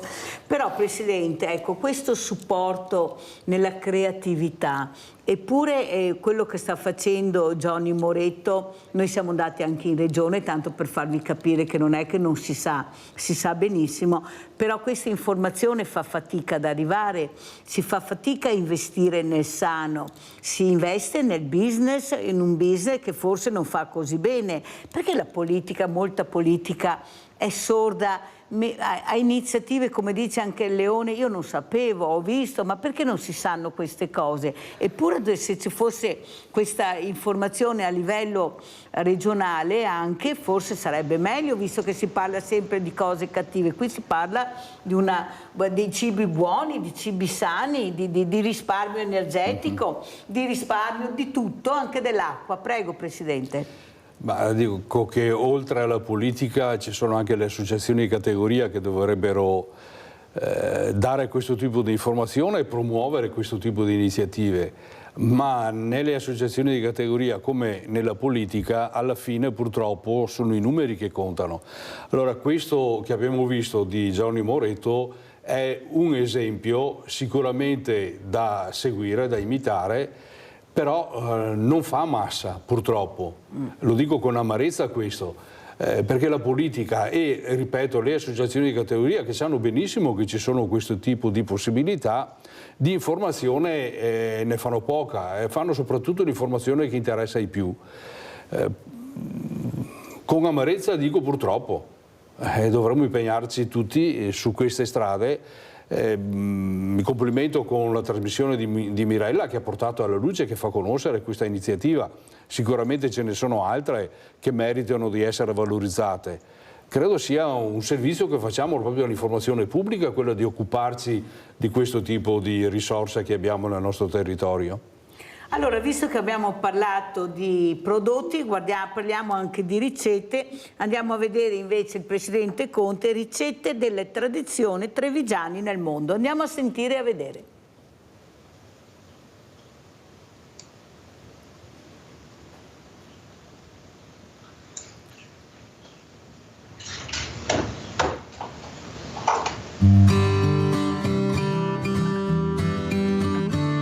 Il pollo in umido o poeastro in tocio, detto alla Trevisan Veneta, la polenta a quisciosi, i zaetti, le fritelle o fritoe, i risi e bisi. 7 ricette, 7 piatti del cuore della tradizione trevigiana, l'iniziativa promossa dall'Associazione Trevisani nel Mondo per tramandare il patrimonio culinario locale anche oltre confine. Stati Uniti, Spagna, Australia e Canada, la richiesta di avere sempre con sé le ricette dei principali piatti tipici trevigiani direttamente da chi vive all'estero e non vuole perdere il sapore delle tradizioni. Le ricette originarie del nostro territorio hanno subito nel tempo delle trasformazioni. La loro volontà, quella dei nostri emigranti, anche di tanti giovani, è quella di poter vedere come venivano realizzate le ricette tradizionali proprio in origine. Un progetto reso possibile e finanziato dalla Regione del Veneto. Le videoricette che si possono vedere sul canale YouTube dell'associazione sono state realizzate da signore che hanno aperto le porte delle loro cucine spiegando passo passo i procedimenti. Ricette scelte sulla base dei piatti tipici di ogni angolo della provincia. In arrivo anche un'ottava ricetta. Quella dello spiedo. Noi abbiamo lo spiedo d'alta marca, il spiedo della provincia di Treviso, viene realizzato in tanti altri paesi esteri, tipo l'Argentina, tipo il Brasile, però con modalità diverse. Allora vogliamo proprio fare un confronto tra il nostro spiedo, quello di origini trevisane, e quello che viene realizzato in giro per il mondo. Con la cultura dunque si mangia, ma non solo, si racconta un territorio e una storia. E da questo progetto può nascere anche l'idea di valorizzare attraverso un festival o comunque delle iniziative in città un tesoro che è quello culinario, che rappresenta la storia della nostra città e del nostro territorio.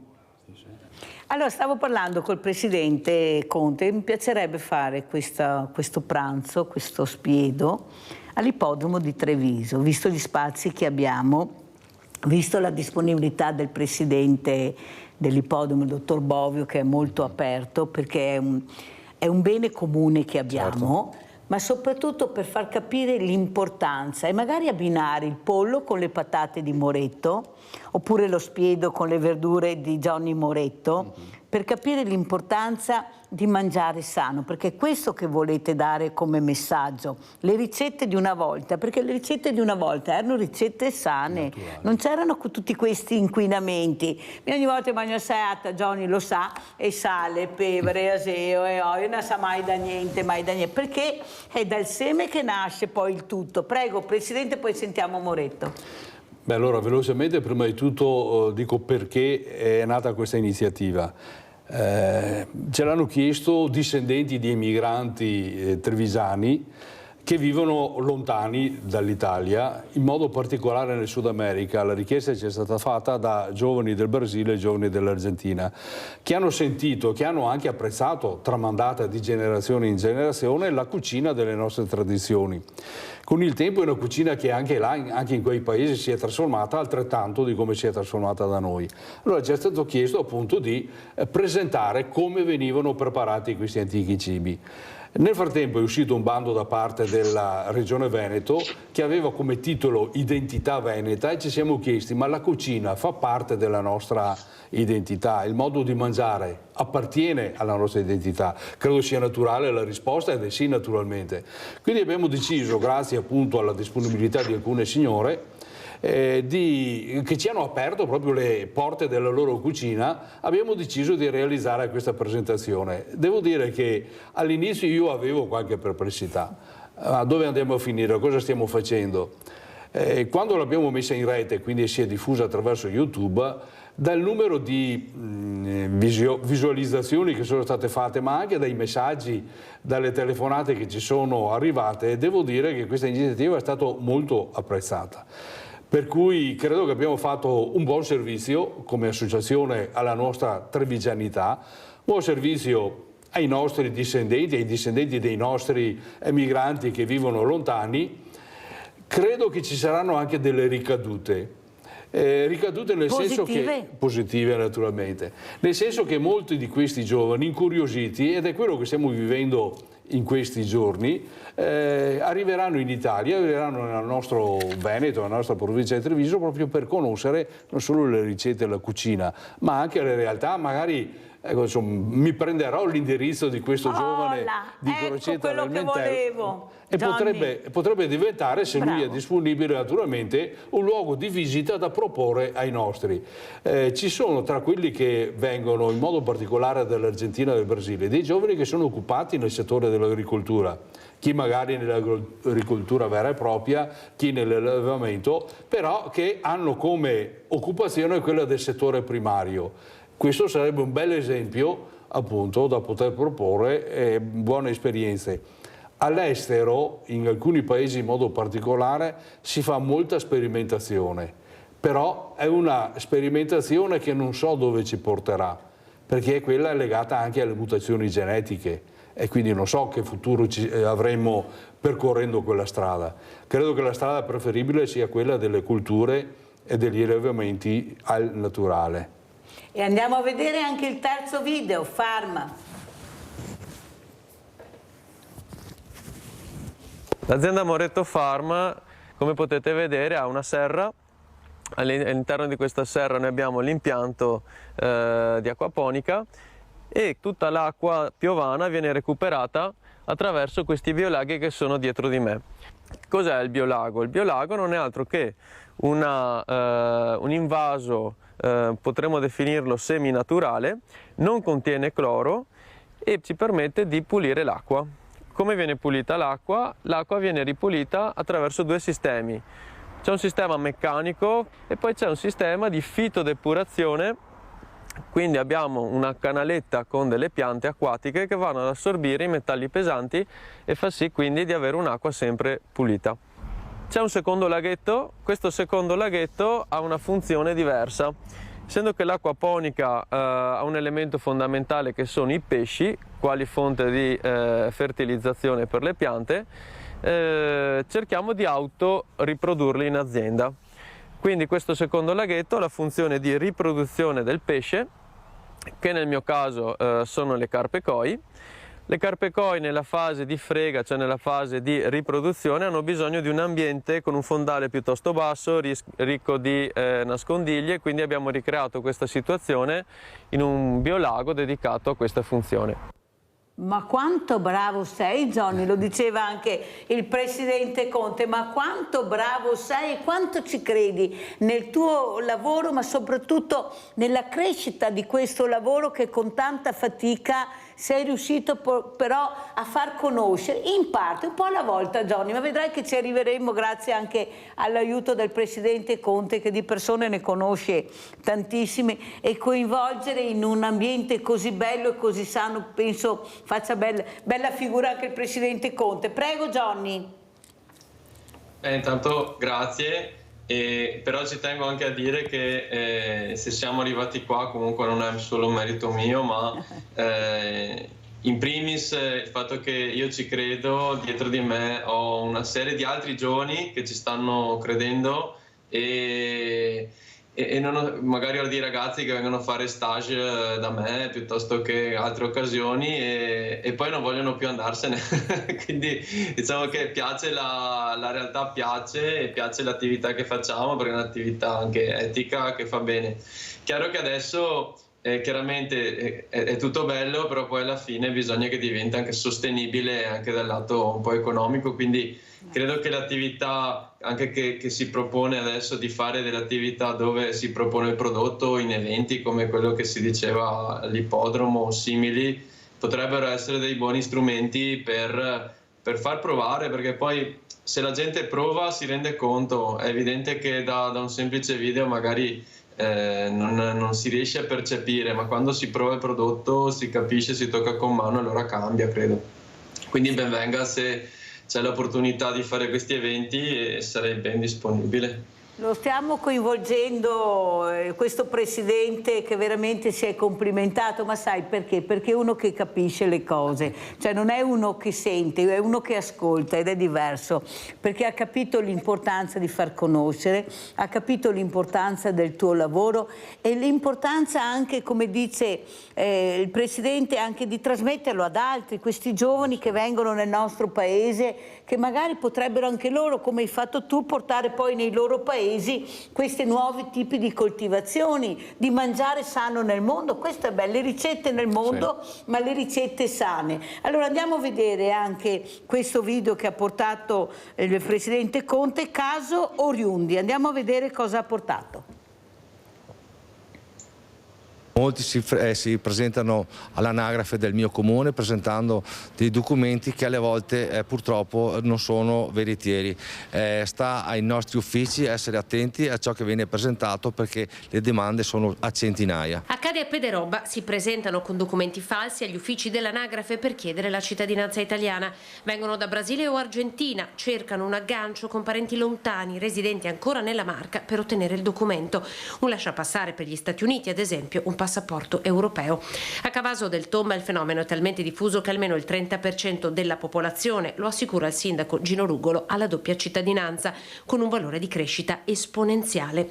Anche gli uffici del capoluogo uberati di lavoro per smaltire le richieste, un fenomeno che anche il presidente dei Trevisani nel mondo, Franco Conte, conferma. Loro hanno una agevolazione, tra virgolette, che è quella di avere un passaporto europeo.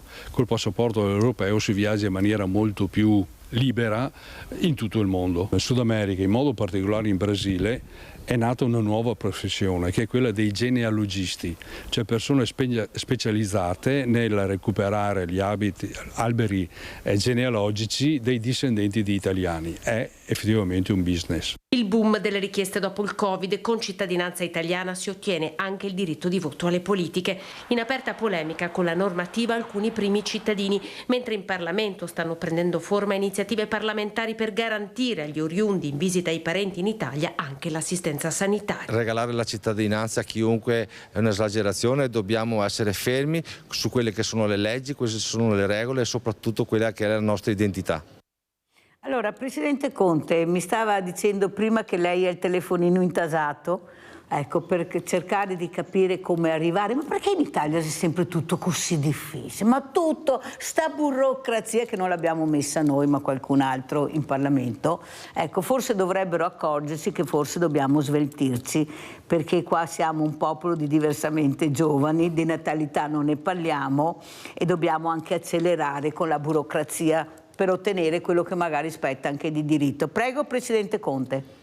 Beh, allora, prima di tutto dico questo. Esattamente ieri all'auditorio della provincia di Treviso abbiamo fatto un convegno organizzato dalle associazioni provinciali, quindi trevisani, bellunesi, vicentini, veronesi, le varie associazioni che si occupano di emigrazione con i veneti nel mondo, e con un'associazione che si mette tutti insieme che si chiama Radici, non a caso, Radici Venete. Il tema affrontato è questo, dal duplice aspetto. Molti si rivolgono al comune, però tantissimi hanno bisogno di rivolgersi alle parrocchie.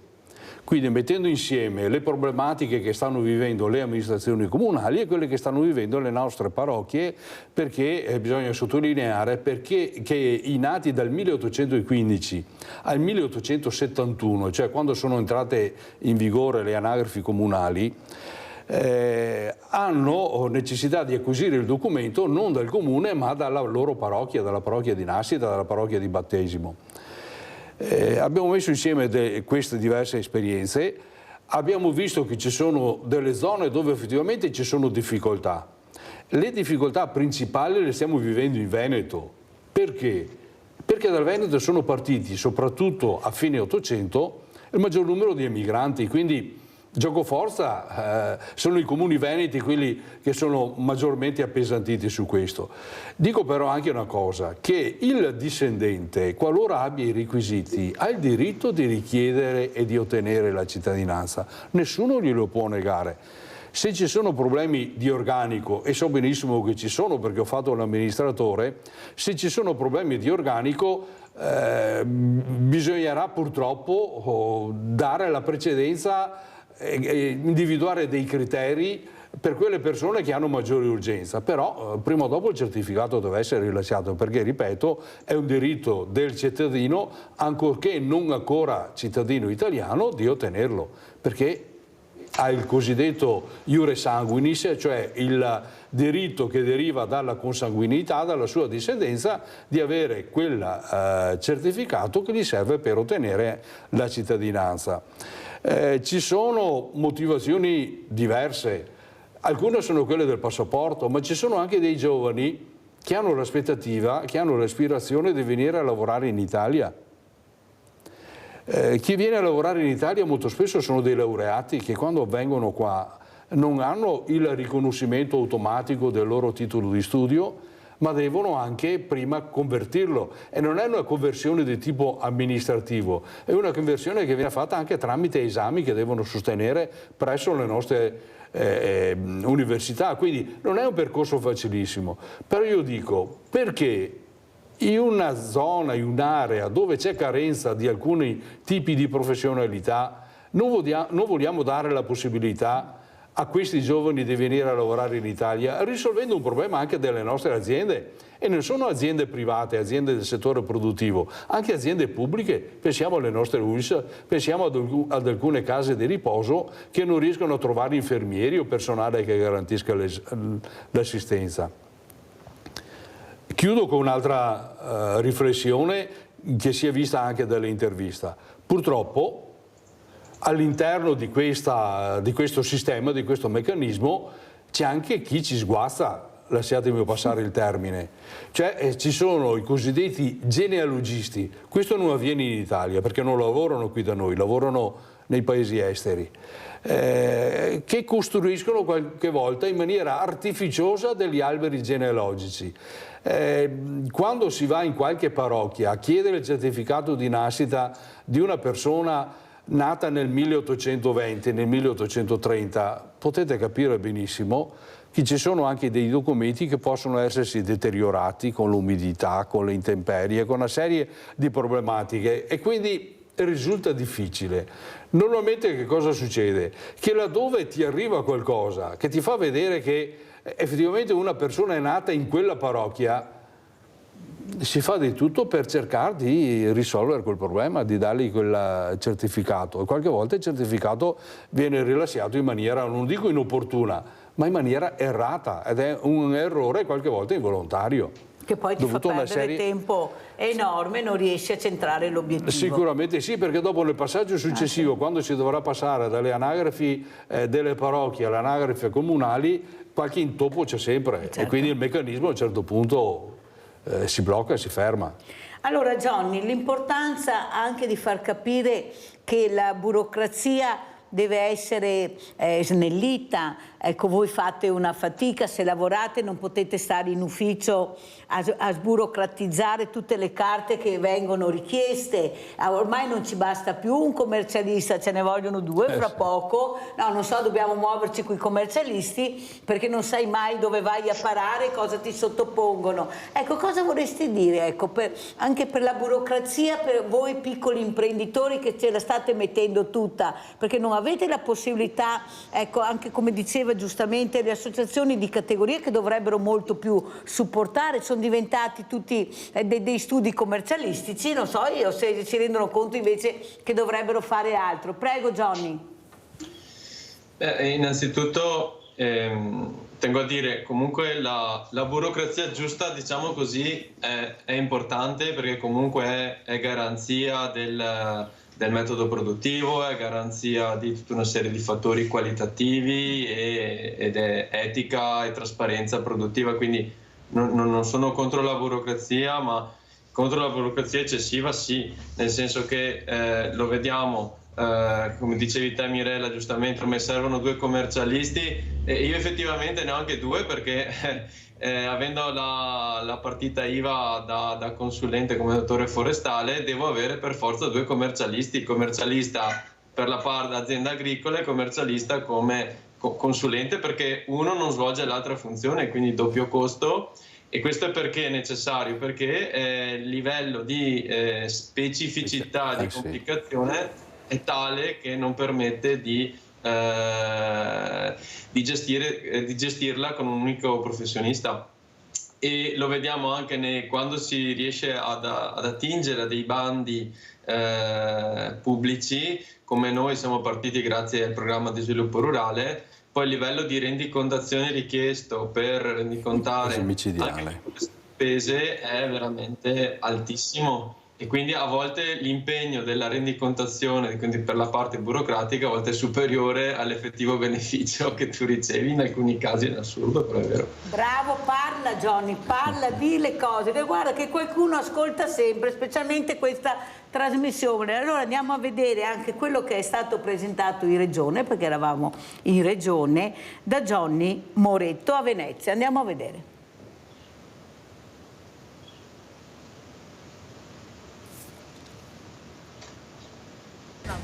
Sono Johnny Moretto di Moretto Farm. Oggi siamo qui a Venezia a promuovere gli empori solidali. Oggi ho presentato anche qui la mia realtà perché l'acquaponica può essere un'occasione di inclusione. Infatti questi orti che coltivano con i pesci contadini permettono non solo di ottenere un prodotto sano ma anche di avere un sistema adatto per persone disabili, è privo di barriere architettoniche e quindi siamo qui per lavorare in rete con queste associazioni. Abbiamo preparato anche questo sacchettino con dei semini che permette di coltivare dei micro ortaggi che sono cibo di alta qualità, senza chimica anche questi, e quindi tecniche per fare cibo di qualità includendo tutti. Che bravo, che bello, che buono per tutti, sentito niente, più visto nessuno, ma noi continuiamo veramente a far vedere Johnny Moretto perché merita, perché si può imparare molto, si può mangiare sano, anche risparmiando l'energia, l'acqua, ma più di così cosa deve fare sto ragazzo e magari altri ragazzi, altre realtà? Presidente, cosa dice? Cosa vuole dire a questi ragazzi che ce la stanno mettendo tutta? Questi sono i nostri bravi ragazzi, questi. Di non scoraggiarsi. Anche se la burocrazia è tanta, anche se devono affrontare delle difficoltà, devono continuare nella strada che hanno intrapreso, perché il fermarsi sarebbe un segno di sconfitta. Le sconfitte fanno sempre male, ma soprattutto non si dà un esempio, perché credo che Johnny Moretto possa essere di esempio per altri. Quindi fermarsi vuol dire perdere anche la possibilità di continuare sulla strada dell'esempio. Quindi andare avanti, parlavo prima di fiducia dei giovani, la devono avere dagli altri, devono avere i giovani fiducia in se stessi e continuare su questo. Per quanto riguarda la burocrazia, sono d'accordo, è eccessiva la burocrazia. Ecco, noi come associazione viviamo sì con le quote dei nostri soci che ci consentono di fare il minimo di attività. Riusciamo a fare qualcosa di più partecipando anche noi a dei bandi e so benissimo che la rendicontazione, in modo particolare dei bandi europei ma anche dei bandi regionali, è micidiale. Non perché manchi la fiducia, però insomma, è una cosa impossibile da farsi. Quindi effettivamente richiede troppo tempo, noi dobbiamo qualche volta chiederci ma vale la pena per il contributo che riusciremo ad avere occupare così tanto tempo, oppure il tempo occupato costa di più rispetto al beneficio che abbiamo? Ce lo chiediamo noi come associazione e naturalmente se lo chiederanno anche i privati, i giovani o le aziende che hanno bisogno, che avrebbero la possibilità di usufruire di qualche contributo. Presidente, purtroppo il male dell'Italia è quello della burocrazia. Però, Presidente, pensare male si fa peccato, ma qualche volta ci s'azzecca, dicono. Diceva un vecchio politico. Appunto, allora io penso che qualcuno ha proprio fatto questo, perché ha impedito e impedisce ancora una volta, e lo diciamo davanti alle telecamere e alle tante persone che ci ascoltano, che non vuole semplificare. Io mi ricordo, ecco, con Calderoli sembrava il ministro della semplificazione. Se per cortesia vogliono dire dove hanno semplificato, perché io al momento, io poi ho anche un'associazione anche molto impegnativa, ecco, che ha bisogno del vostro 5 per 1000, tutti lo chiedono, ma lo chiedo anch'io, perché se voglio rimanere a galla e sopravvivere ho bisogno del vostro 5 per 1000 che va veramente a favore dei bisognosi, dei fragili. Tutti chiediamo, poi ognuno darà quello che vuole, però bisogna aiutare le fragilità. I grandi dovrebbero aiutare questi imprenditori, questi giovani. Dico, dove sono i giovani? Sul divano, è d'aria questa storia. E vivono con reddito di cittadinanza, è d'aria questa storia. Gianni, cosa vuoi dire? Ecco, semplificare, supportarvi, aiutare quando un progetto è buono, è innovativo. Ecco, cosa vuoi dire? Che appello vuoi fare questa mattina, Johnny? L'appello che vorrei fare è che anch'io per continuare, diciamo così, finché diciamo, la comunità non si rende conto appunto di questo cambiamento necessario, è come diceva giustamente il Presidente, è necessario che noi non ci fermiamo, però finché non ci fermiamo abbiamo bisogno di un po' di ossigeno e di supporto. Quindi questo è il mio appello, avere la possibilità di essere supportati sia dal lato dell'informazione ma anche dal lato economico, che poi non si chiede grandi cose, ma quel minimo che ci permette di mandare avanti quella goccia continua che è necessaria per arrivare al cambiamento. Questo è il mio appello. Bravo Johnny, allora andiamo a vedere questo video che ha portato e ci ha mandato Johnny Moretto per far capire l'importanza di quello che stiamo discutendo, che è mangiare sano, con prodotti sani. Andiamo a vedere il video documentario. Io ero venuto qui a conoscere Johnny, che in realtà è un agricoltore, produce ortaggi in acquaponica. Non ho capito molto bene.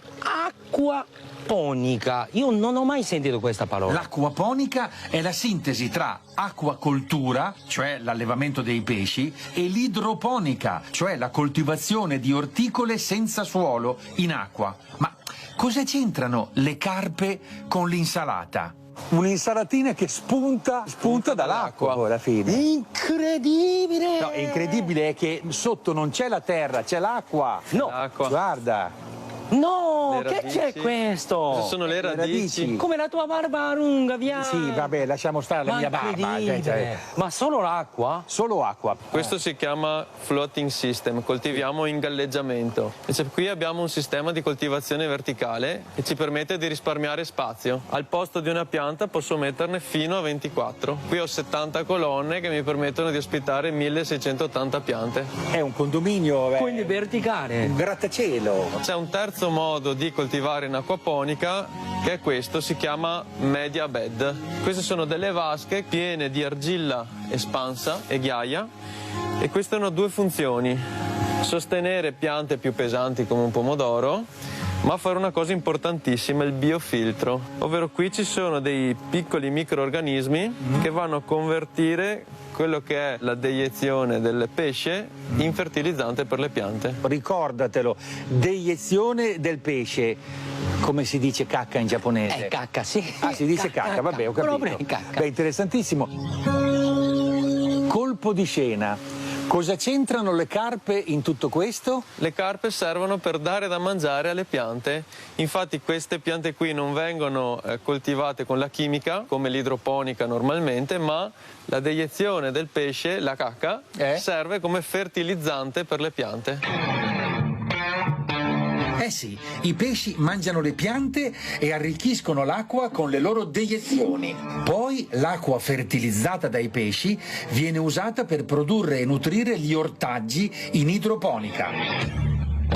E vorrei fare un'altra domanda: cosa servono le piante per il pesce? Per pulirgli l'acqua. No, dai. E non è finita. Con i resti delle verdure, Johnny addirittura alleva delle mosche che producono delle larve. E questi poi diventano dei bruchetti che diventano cibo per le carpe. Incredibile! Cioè, se questa non è economia circolare, io... Di più non esiste. Come se fosse marito e moglie. Marito e moglie è necessario, deve avere tutti e due per creare una vita circolare perfetta. È giapponese, quindi c'ha questa pulizia etico-mentale. Vabbè, è proprio una meraviglia. Col suo sistema Johnny risparmia acqua, risparmia energia. Con soli 2,5 kW risparmia lavorazioni. Risparmio anche, se volete, un po' di salute, perché lavoro ad altezza. Certo, si dice anche dalle tue parti la terra è bassa e invece questa è alta. Ma è stato anche pensato questo sistema per un disabile, ad esempio. Non ci sono barriere architettoniche, quindi anche una carrozzina potrebbe comunque arrivare a... Perfetto. Io la mia parte la faccio con Johnny e per tutti i ragazzi che hanno queste idee, che credono in questi obiettivi o di supporto. Noi cerchiamo di supportarli. Presidente, come vuole salutare il nostro Johnny Moretto? Con un arrivederci, perché la sua attività, la sua azienda mi hanno incuriosito. E lo chiamerò quando avrò qualche ospite dei nostri discendenti emigranti che vengono dall'estero, lo chiamerò appunto perché ci consenta di visitare questa sua esperienza e di conoscere la sua azienda. Perciò io darò il numero, vero Johnny? Posso dare il tuo numero, la tua mail al Presidente Conte, che ti contatterà per cercare anche di supportare questi giovani, anche i trevisani nel mondo, questi giovani che arriveranno nel nostro paese a visitare queste aziende, a incontrarsi tra giovani con il loro linguaggio, con la loro creatività, perché ne hanno veramente tanta. Basta che noi gli diamo i giocattoli giusti e vedrete loro cosa riusciranno a fare. Grazie a Johnny Moretto, titolare Moretto Farm di Crocetta del Montello. Grazie al nostro Franco Conte, Presidente Associazioni Internazionali Trevisani nel Mondo. Grazie, pubblicità. Buona giornata.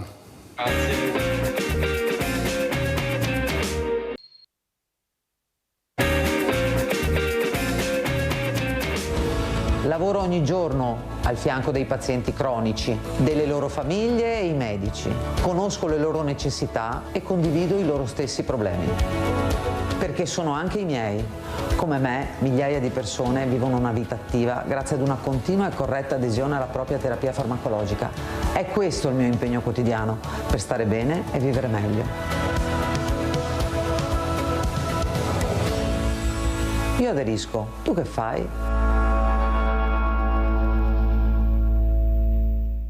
Ed è con noi la dottoressa Amelia Canovi, psicologa di sostegno, dipendenze affettive e relazioni negative. Allora, buongiorno dottoressa, grazie di essere... Michela, buongiorno Veneti. Buongiorno, grazie di essere qui con noi. Ecco, purtroppo relazioni negative, specialmente c'è un lungo periodo che possiamo parlare di questo, che poi fanno male a tutta la società, a tutta la comunità.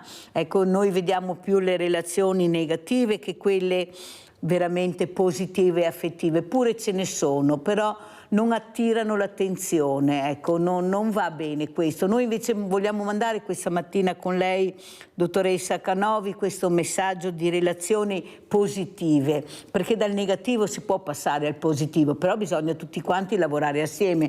Prego, dottoressa.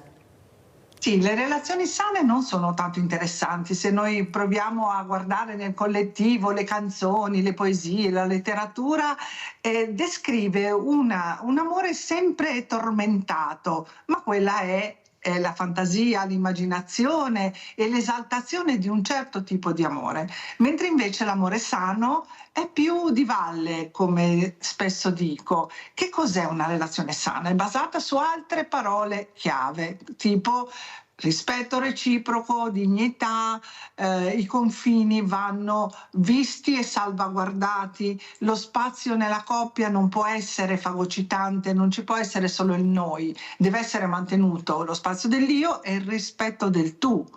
Quindi l'amor proprio. Quando io dico alle mie pazienti, ma tu senti di perdere la dignità stando in questa relazione dove vieni costantemente svilita, insultata, mi guardano un po' stranite, perché non parliamo a sufficienza di dignità, non parliamo a sufficienza di amor proprio e non possiamo perdere l'amor proprio andando in una relazione, lo dobbiamo coltivare a priori. Lo dobbiamo insegnare nelle scuole, perché non può essere che la coppia vada ad allagare tutto lo spazio dell'io, che va mantenuto in vita, va salvaguardato e va protetto. Però si ha tanta paura di essere egoisti se in una relazione io parlo del mio spazio, del mio tempo, dedico parte della mia vita a fare attività, ai miei interessi, alla passione. Questo non si dice abbastanza e non è sano. Una relazione può funzionare se non abbiamo bisogno dell'altro e sono consapevole di dire una cosa forte, ma se scelgo l'altro, stare con l'altro per bisogno, io mi ci aggrappo, è una relazione infantile. È chiaro che tutti abbiamo bisogno degli altri, ma stare in una relazione per bisogno fa la differenza che se io nella relazione con l'altro ci sto per scelta. Bisogna ragionare su queste cose. Cosa ne pensa Mirella? Allora, io penso che sono partita proprio con questo video che si rivolgeva più che altro a Silvia Tonolo, che è questa associazione nazionale malati reumatici che doveva essere con noi ma purtroppo ha avuto un problema, ma le rivedremo prossimamente, dove si fa prevenzione, a mio avviso, per la propria dignità. La dignità che ognuno di noi dovrebbe avere, però bisogna fare prevenzione, perché o non sei ascoltato o ti vedono male, ecco, metti nel piatto delle cose che io non voglio sentire perché mi danno fastidio, mi creano problemi, mi devo veramente concentrare sull'ascolto e non ho tempo per fare questo. Allora cerco veramente di allontanarti il più presto possibile con delle scuse che l'interlocutore capisce benissimo e questo fa male alla propria dignità perché non ci si ascolta più. Perciò se tu non mi ascolti, io come faccio a prevenire? Prego, dottoressa. Sì, il fatto di prevenire, ma soprattutto educare, nel senso che se io in casa ho dei modelli dove io vedo mia madre, mia nonna, mia zia perdere costantemente la dignità e non c'è il rispetto e non c'è soprattutto la pratica dell'ascolto di se stessi, come farò io a insegnarlo ai miei figli? Noi funzioniamo sulla trasmissione di modelli che sono familiari, sociali e culturali.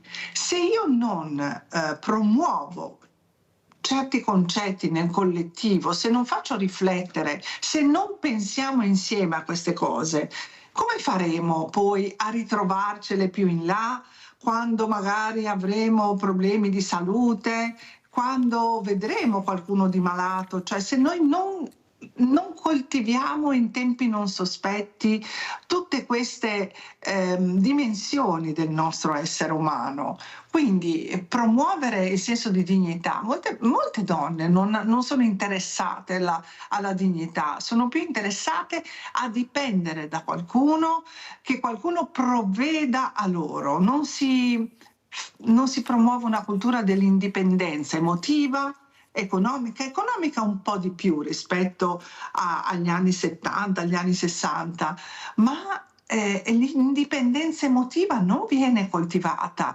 Tutto ci spinge ad aggrapparci all'altro, non stare da solo. Quando è che noi possiamo ascoltare noi stessi e quindi imparare ad ascoltare veramente l'altro?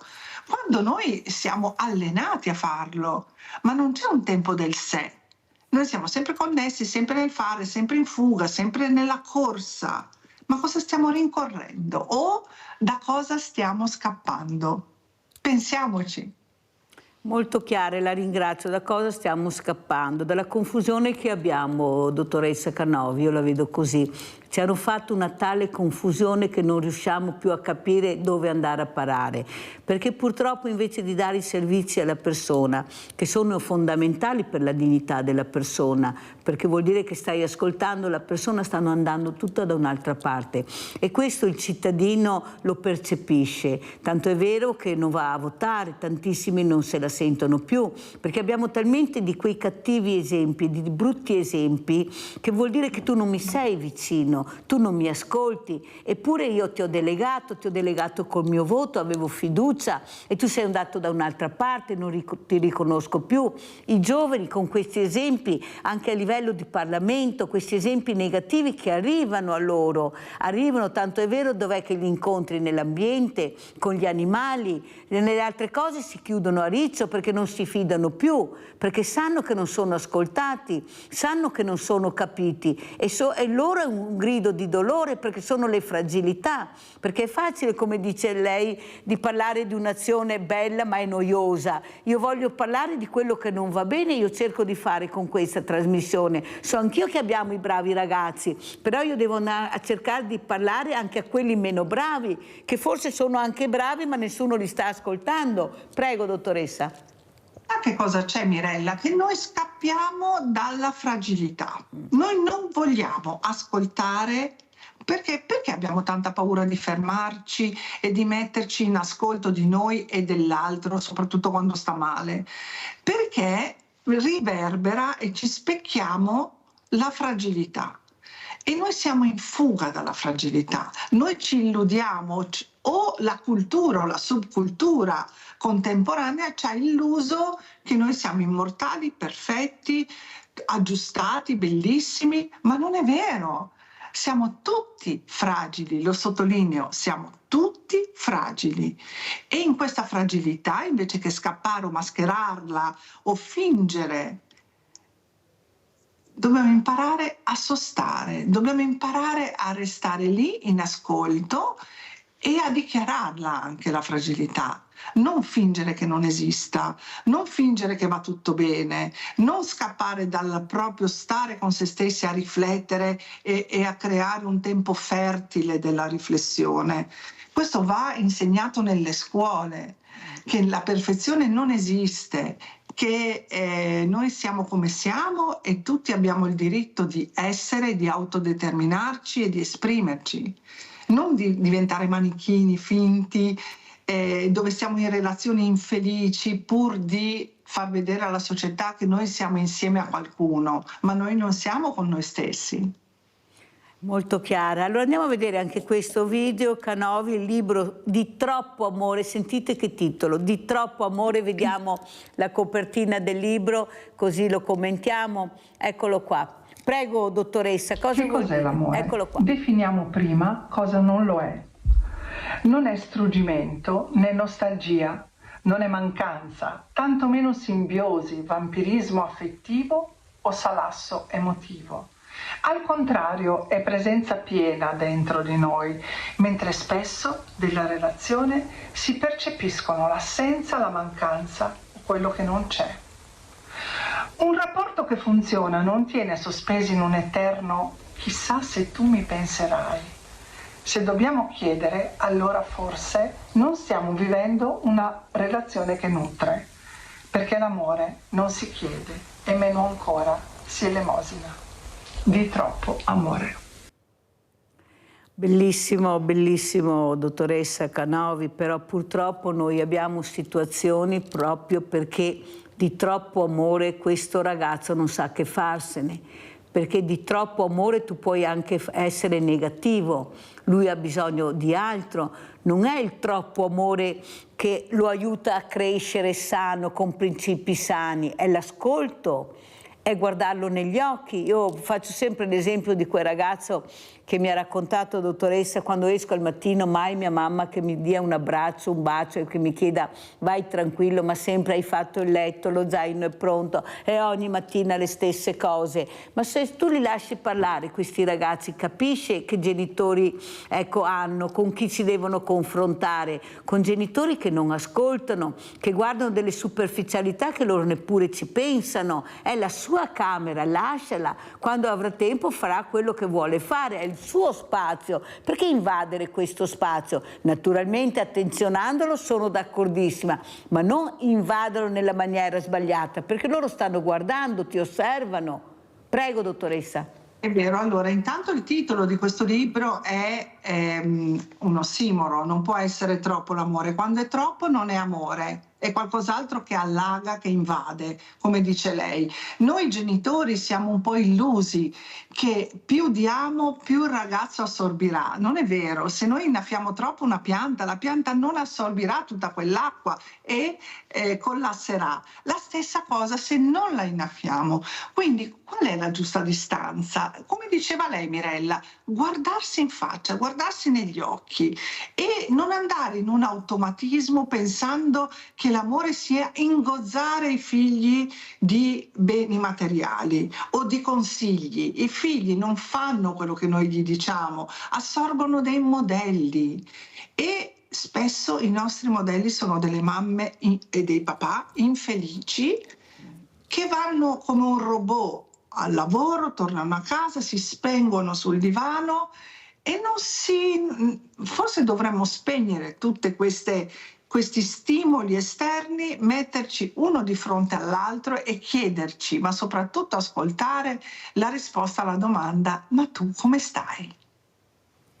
Allora dottoressa, io vorrei anche un suo commento su quello che è successo ieri. Ho avuto il sindaco della Pietra, il sindaco di Spresiano, dove ha evidenziato questo bruttissimo esempio di cattivi ragazzini, non bravi ragazzi, che cercavano di lanciare dei sassi da un cavalcavia. Allora, nonostante tutto quello che si è detto, si è discusso, se ne è parlato, questi ragazzini che giocano con la vita e la morte degli altri, sapendo benissimo, perché non mi venite a dire che non lo sanno, di quello che può succedere, di quello che può accadere. Ecco, loro stanno giocando con la vita e la morte perché nessuno riesce più a mettere dei paletti, capire fin dove tu puoi arrivare con le tue azioni, spiegare quanto cattiva può essere un'azione per un'altra persona. Tu puoi distruggere una famiglia, anzi 2 famiglie, la tua e quella di quello che tu colpisci se va male. Ma questo perché non lo recepiscono? Eppure non possono dire che non lo sanno. E stiamo parlando di ragazzini di 11 e 13 anni che sanno benissimo in quel momento il gesto che fanno. però c'è qualcosa che scatta in loro che gli fa fare anche questa cosa. Per fortuna qualcuno si è accorto, sono stati fermati, vediamo il servizio e poi lo commentiamo con la dottoressa Canovi.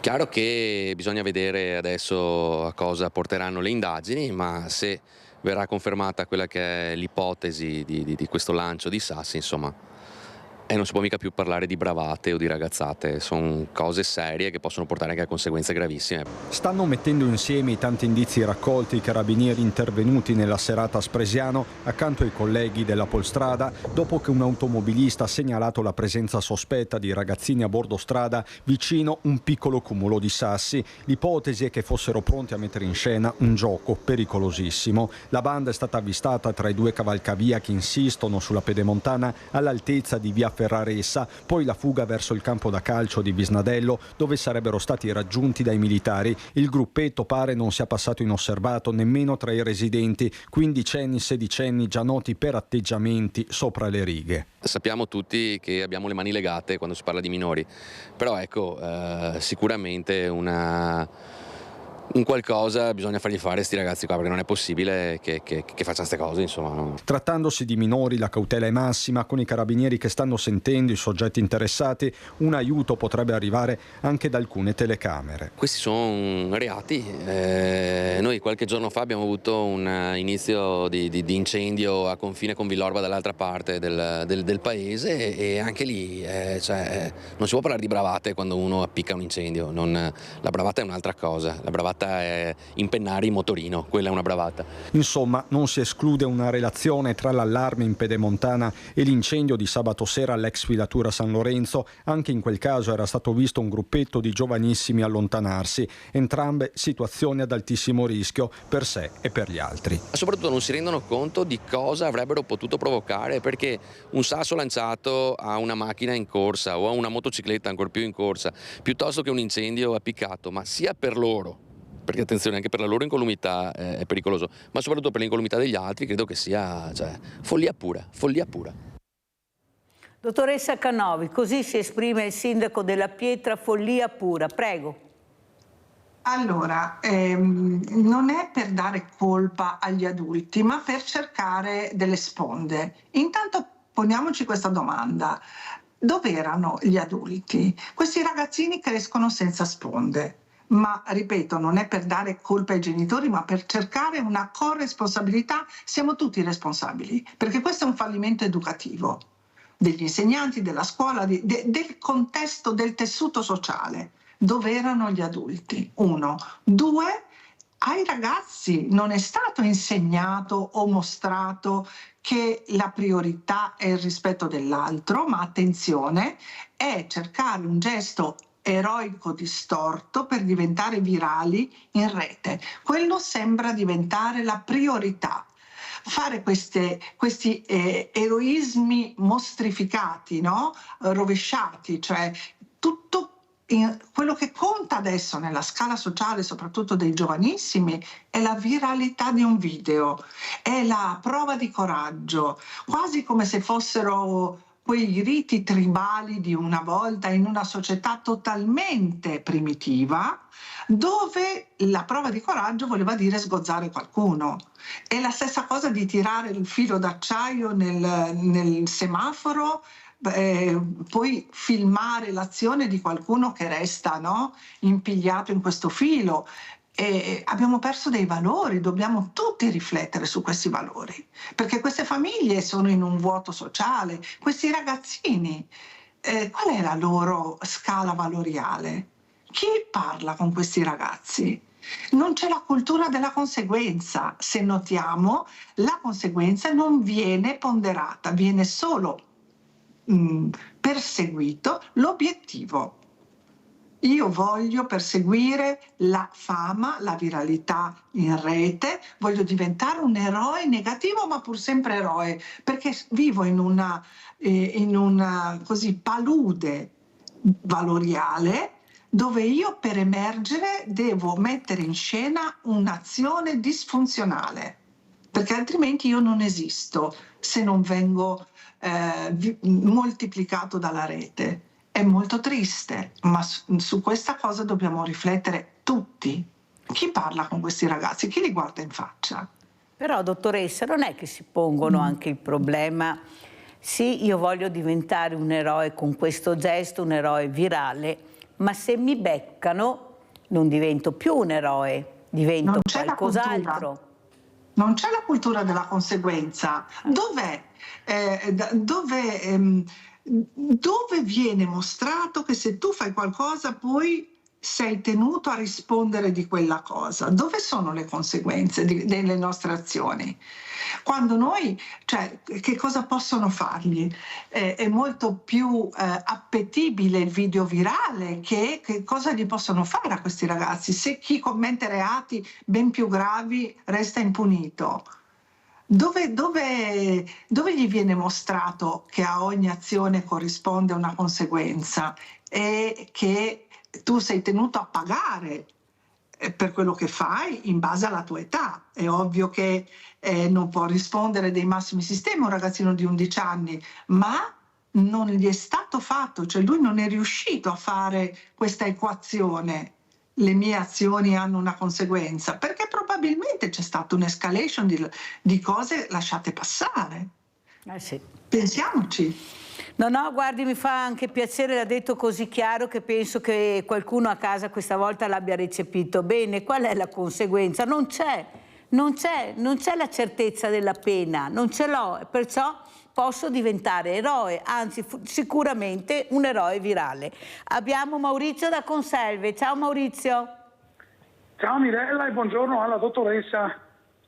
Buongiorno. Allora Mirella, vi dico questo: a me risulta che negli Stati Uniti, diversamente da noi, ci sono i carceri minorili, ma attenzione però, li fanno sgobbare dalla mattina alla sera, perché sono ritenuti, quei ragazzini come dite voi, sono ritenuti pericolosi alla società, in qualsiasi momento, in qualsiasi cosa, anche se tu butti una sigaretta addosso a una persona, cioè la cicca finita la butti addosso a una persona, quello è un atto di violenza, ok? Quindi stiamo parlando di cose macro arrivando fino alle cose più alte, ok? Benissimo, allora perché nel nostro paese diciamo quell'atteggiamento che abbiamo visto adesso a Spresiano, correggetemi se non ho capito male, quella dei sassi che buttano giù dal cavalcavia, ecco, quello è un atto terroristico, attenzione, che non ha niente a che vedere con danni materiali, questo e quell'altro, lì stiamo parlando di atti terroristici, perché se ti buttano giù un sasso, Mirella, su una macchina che è in corsa, rompe il vetro e gli va addosso all'autista, l'autista naturalmente può fare, in preda del panico, può fare i capovolgimenti con la macchina e fare danni anche agli altri. Allora, niente, bisogna partire, signora dottoressa, che è dalla famiglia che parte tutto, secondo me. Però se questi ragazzi sono mollati per i cavoli loro, è chiaro che dopo in branco diventano pericolosi, quindi secondo me bisogna usare le maniere forti.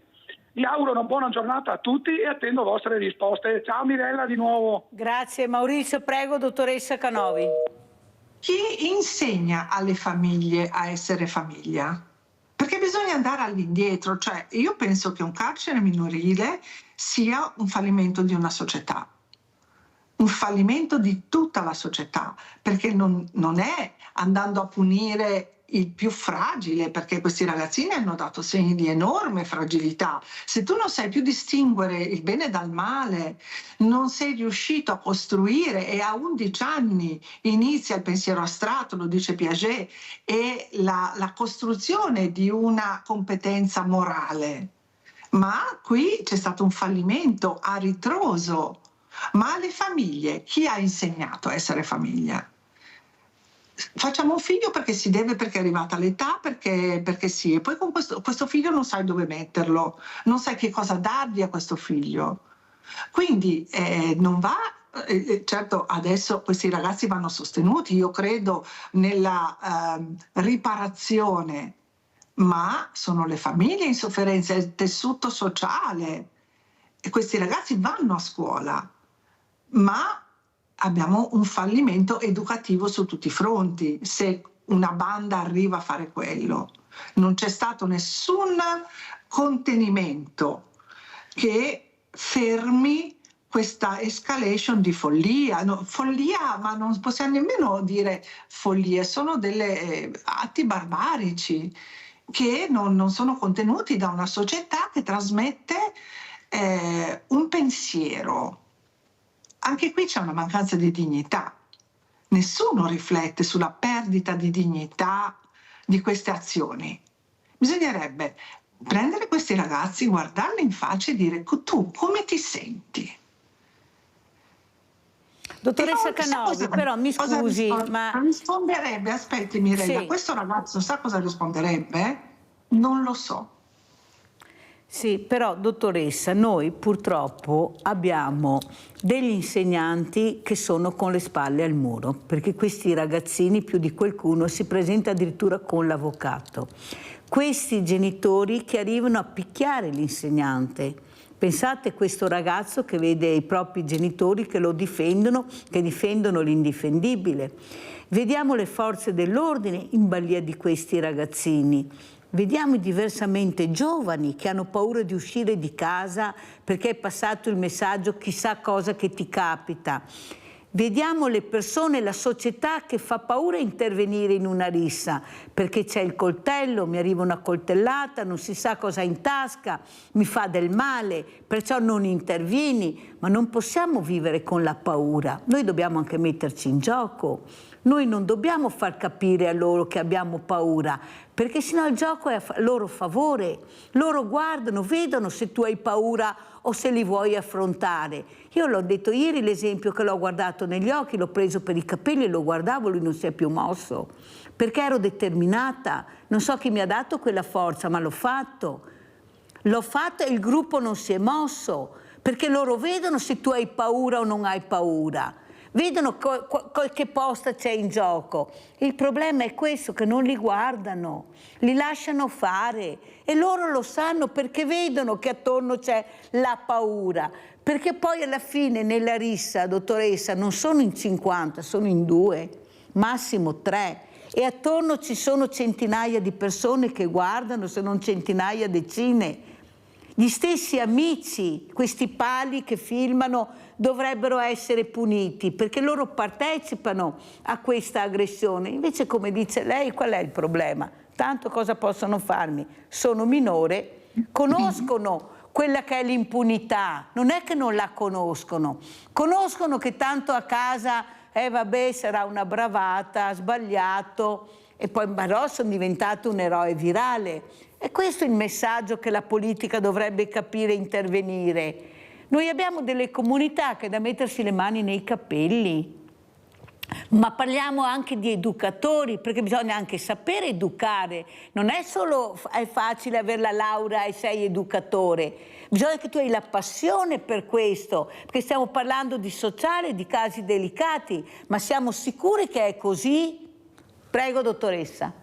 E vede, lei dove parla di sanzioni e di punizioni, noi psicologi dobbiamo andare a cercare invece delle riparazioni, dobbiamo andare a cercare del sostegno, del contenimento.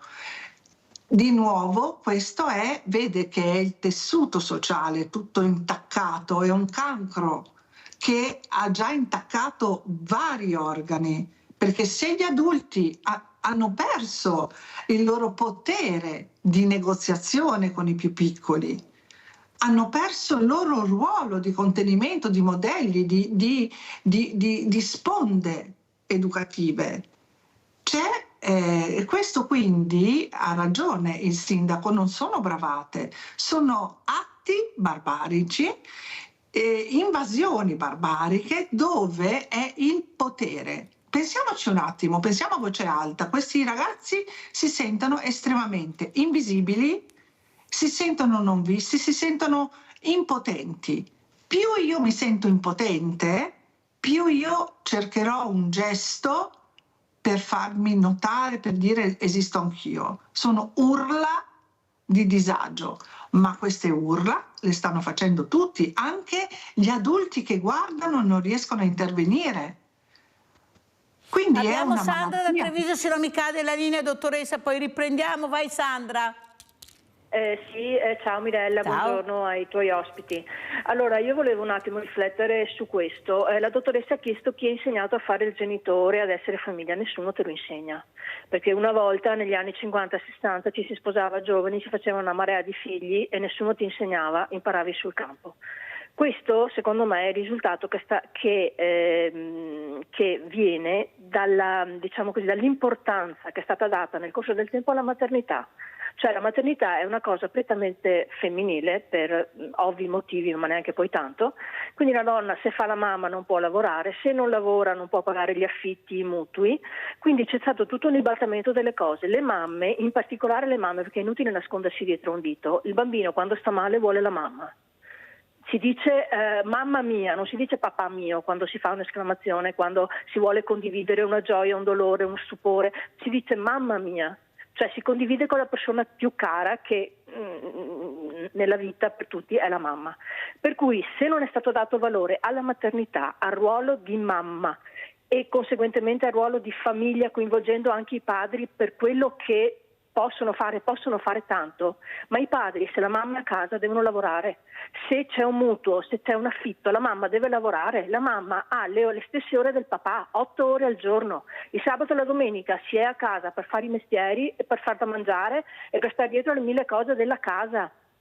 Quindi diciamo che questo valore della maternità è stato totalmente azzerato e questi sono i risultati. Prima cosa. Seconda cosa, e faccio veloce, sì, è vero, i ragazzi non sono nessuno finché non fanno un gesto eclatante. Perché? Ma è vero, basta guardare i talent show e tutte quelle cose lì, i ragazzi raggiungono diciamo così il successo, i soldi, la notorietà, perché? Perché fanno qualcosa al di là del normale, che può essere lavorare, che può essere avere una carriera in qualsiasi cosa, in qualsiasi tipo di lavoro, purché ti soddisfi e ti dia sostentamento.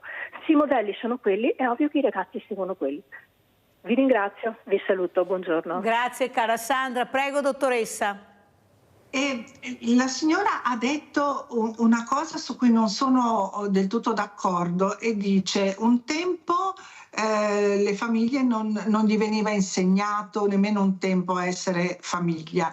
Avevamo dei modelli. Il cortile insegnava, la comunità conteneva. Adesso la comunità è impaurita, non mettere il dito. Cioè noi abbiamo perso man mano dei modelli di riferimento. Un tempo la società, il tessuto sociale c'era, si faceva sponda, si faceva contenitore. Un bambino era il bambino di tutti. Se tu vedevi un bambino che attraversava la strada, lo prendevi, lo proteggevi. Adesso non ci si tocca, non ci si guarda, non ci si intromette. C'è una solitudine. C'è una solitudine, un vuoto sociale, una perdita, uno smarrimento, e questi sono gli effetti, questi sono i segnali, sono davvero degli allarmi che noi non possiamo ignorare, perché se li ignoriamo davvero ci troviamo un paese dove è stato appiccato il fuoco e dopo li vediamo questi ragazzi, dopo li abbiamo visti. Quindi ci conviene guardarci in faccia un po' più spesso. Dottoressa, ma non le sembra che forse abbiamo anche le armi per combatterlo? E una di queste è la scuola. Perché non c'è un dopo scuola? Cioè non è che io devo sempre fare didattica e studio, posso fare anche altro, posso fare teatro, posso fare musica, posso inventare. Perché la scuola non si apre? Poche scuole fanno questo. Il dopo scuola è visto ancora come studio e basta, compiti. Non è così. Perché non si riesce a capire? Basta vedere nella pandemia, chi avrebbe mai pensato di trovare i ragazzini fuori nei cortili o nei scalini delle scuole, perché era là che si ritrovavano. È quello che mancava. Chi avrebbe mai immaginato? Eppure i segnali c'erano. La scuola è importante perché la scuola aggrega, trovo i miei amici, trovo i miei compagni. Perché non riusciamo a capire, visto che anche lo sport è entrato l'anno scorso a pieno titolo nella Costituzione, di aprire anche questo mondo, ecco, non a pagamento, perché non è vero che è tutto a pagamento, abbiamo le associazioni di volontariato, eppure non si fa. si parla e intanto loro agiscono nella maniera sbagliata. Non tutti, ma cominciano a creare problemi. Prego, dottoressa. Guardi, io prima di fare solo la psicologa sono stata un'insegnante per 30 anni, quindi la realtà scolastica la conosco molto bene. Ho fatto un dottorato di ricerca in Finlandia e lì è stato evidente che scuola per i paesi del nord, soprattutto la Finlandia, dove hanno le migliori scuole al mondo, è un luogo felice. Le scuole in Italia purtroppo, Mirella, non sono un luogo felice. Lei dice facciamo il doposcuola, facciamo arte, facciamo centri di aggregazione. Chi paga gli insegnanti? Gli insegnanti sono in burnout, sono sovraccarichi, sono totalmente infelici, non per i ragazzi. Il rapporto con i ragazzi è la cosa più bella, ma per tutta la burocrazia che appesantisce, mancano i fondi, un sovraccarico di lavoro, classi sempre più numerose. Non è un luogo felice, Mirella, la scuola in Italia oggi. Basta, dottoressa, abbiamo finito il tempo, però penso che terminare con queste parole dica più di tante altre: la scuola non è più un luogo felice. Noi lo faremo diventare se faremo tutti assieme comunità e metteremo la famosa goccia. Grazie veramente alla dottoressa Meia Canovi, psicologa di sostegno. Grazie veramente. Adesso andiamo a pranzo con la proposta di Mirella. Buongiorno dottoressa, grazie. Sauté di vongole. La Tridacna gigas fa parte della famiglia delle vongole. È una vongola gigante che può raggiungere anche 1,5 metri di lunghezza. Questa vongolona popola i fondali dell'Oceano Indiano e del Pacifico ed è difficilmente commestibile per le sue dimensioni. Ingredienti per 4 persone. 1 chilogrammo di vongole. 1 spicchio d'aglio. 3 cucchiai di olio extravergine d'oliva. Prezzemolo. Sale, pepe. Tenete le vongole in acqua e sale per alcune ore, poi sciacquatele. In una grande padella versate l'olio e mettete l'aglio tagliato a metà.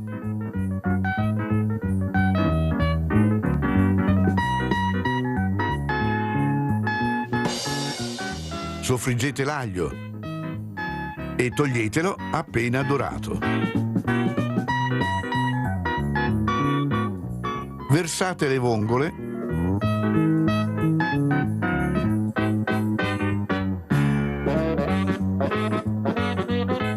cospargete di pepe.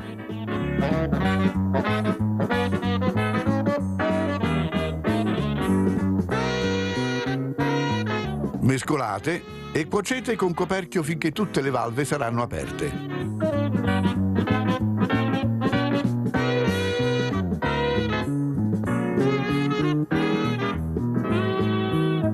Con un mestolo forato togliete le vongole e tenetele da parte in una terrina.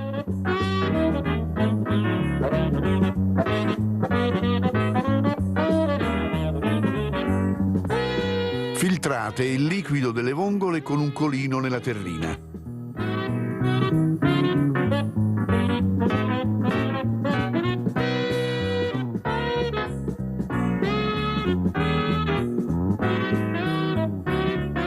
Servite con crostini di pane strofinati con aglio.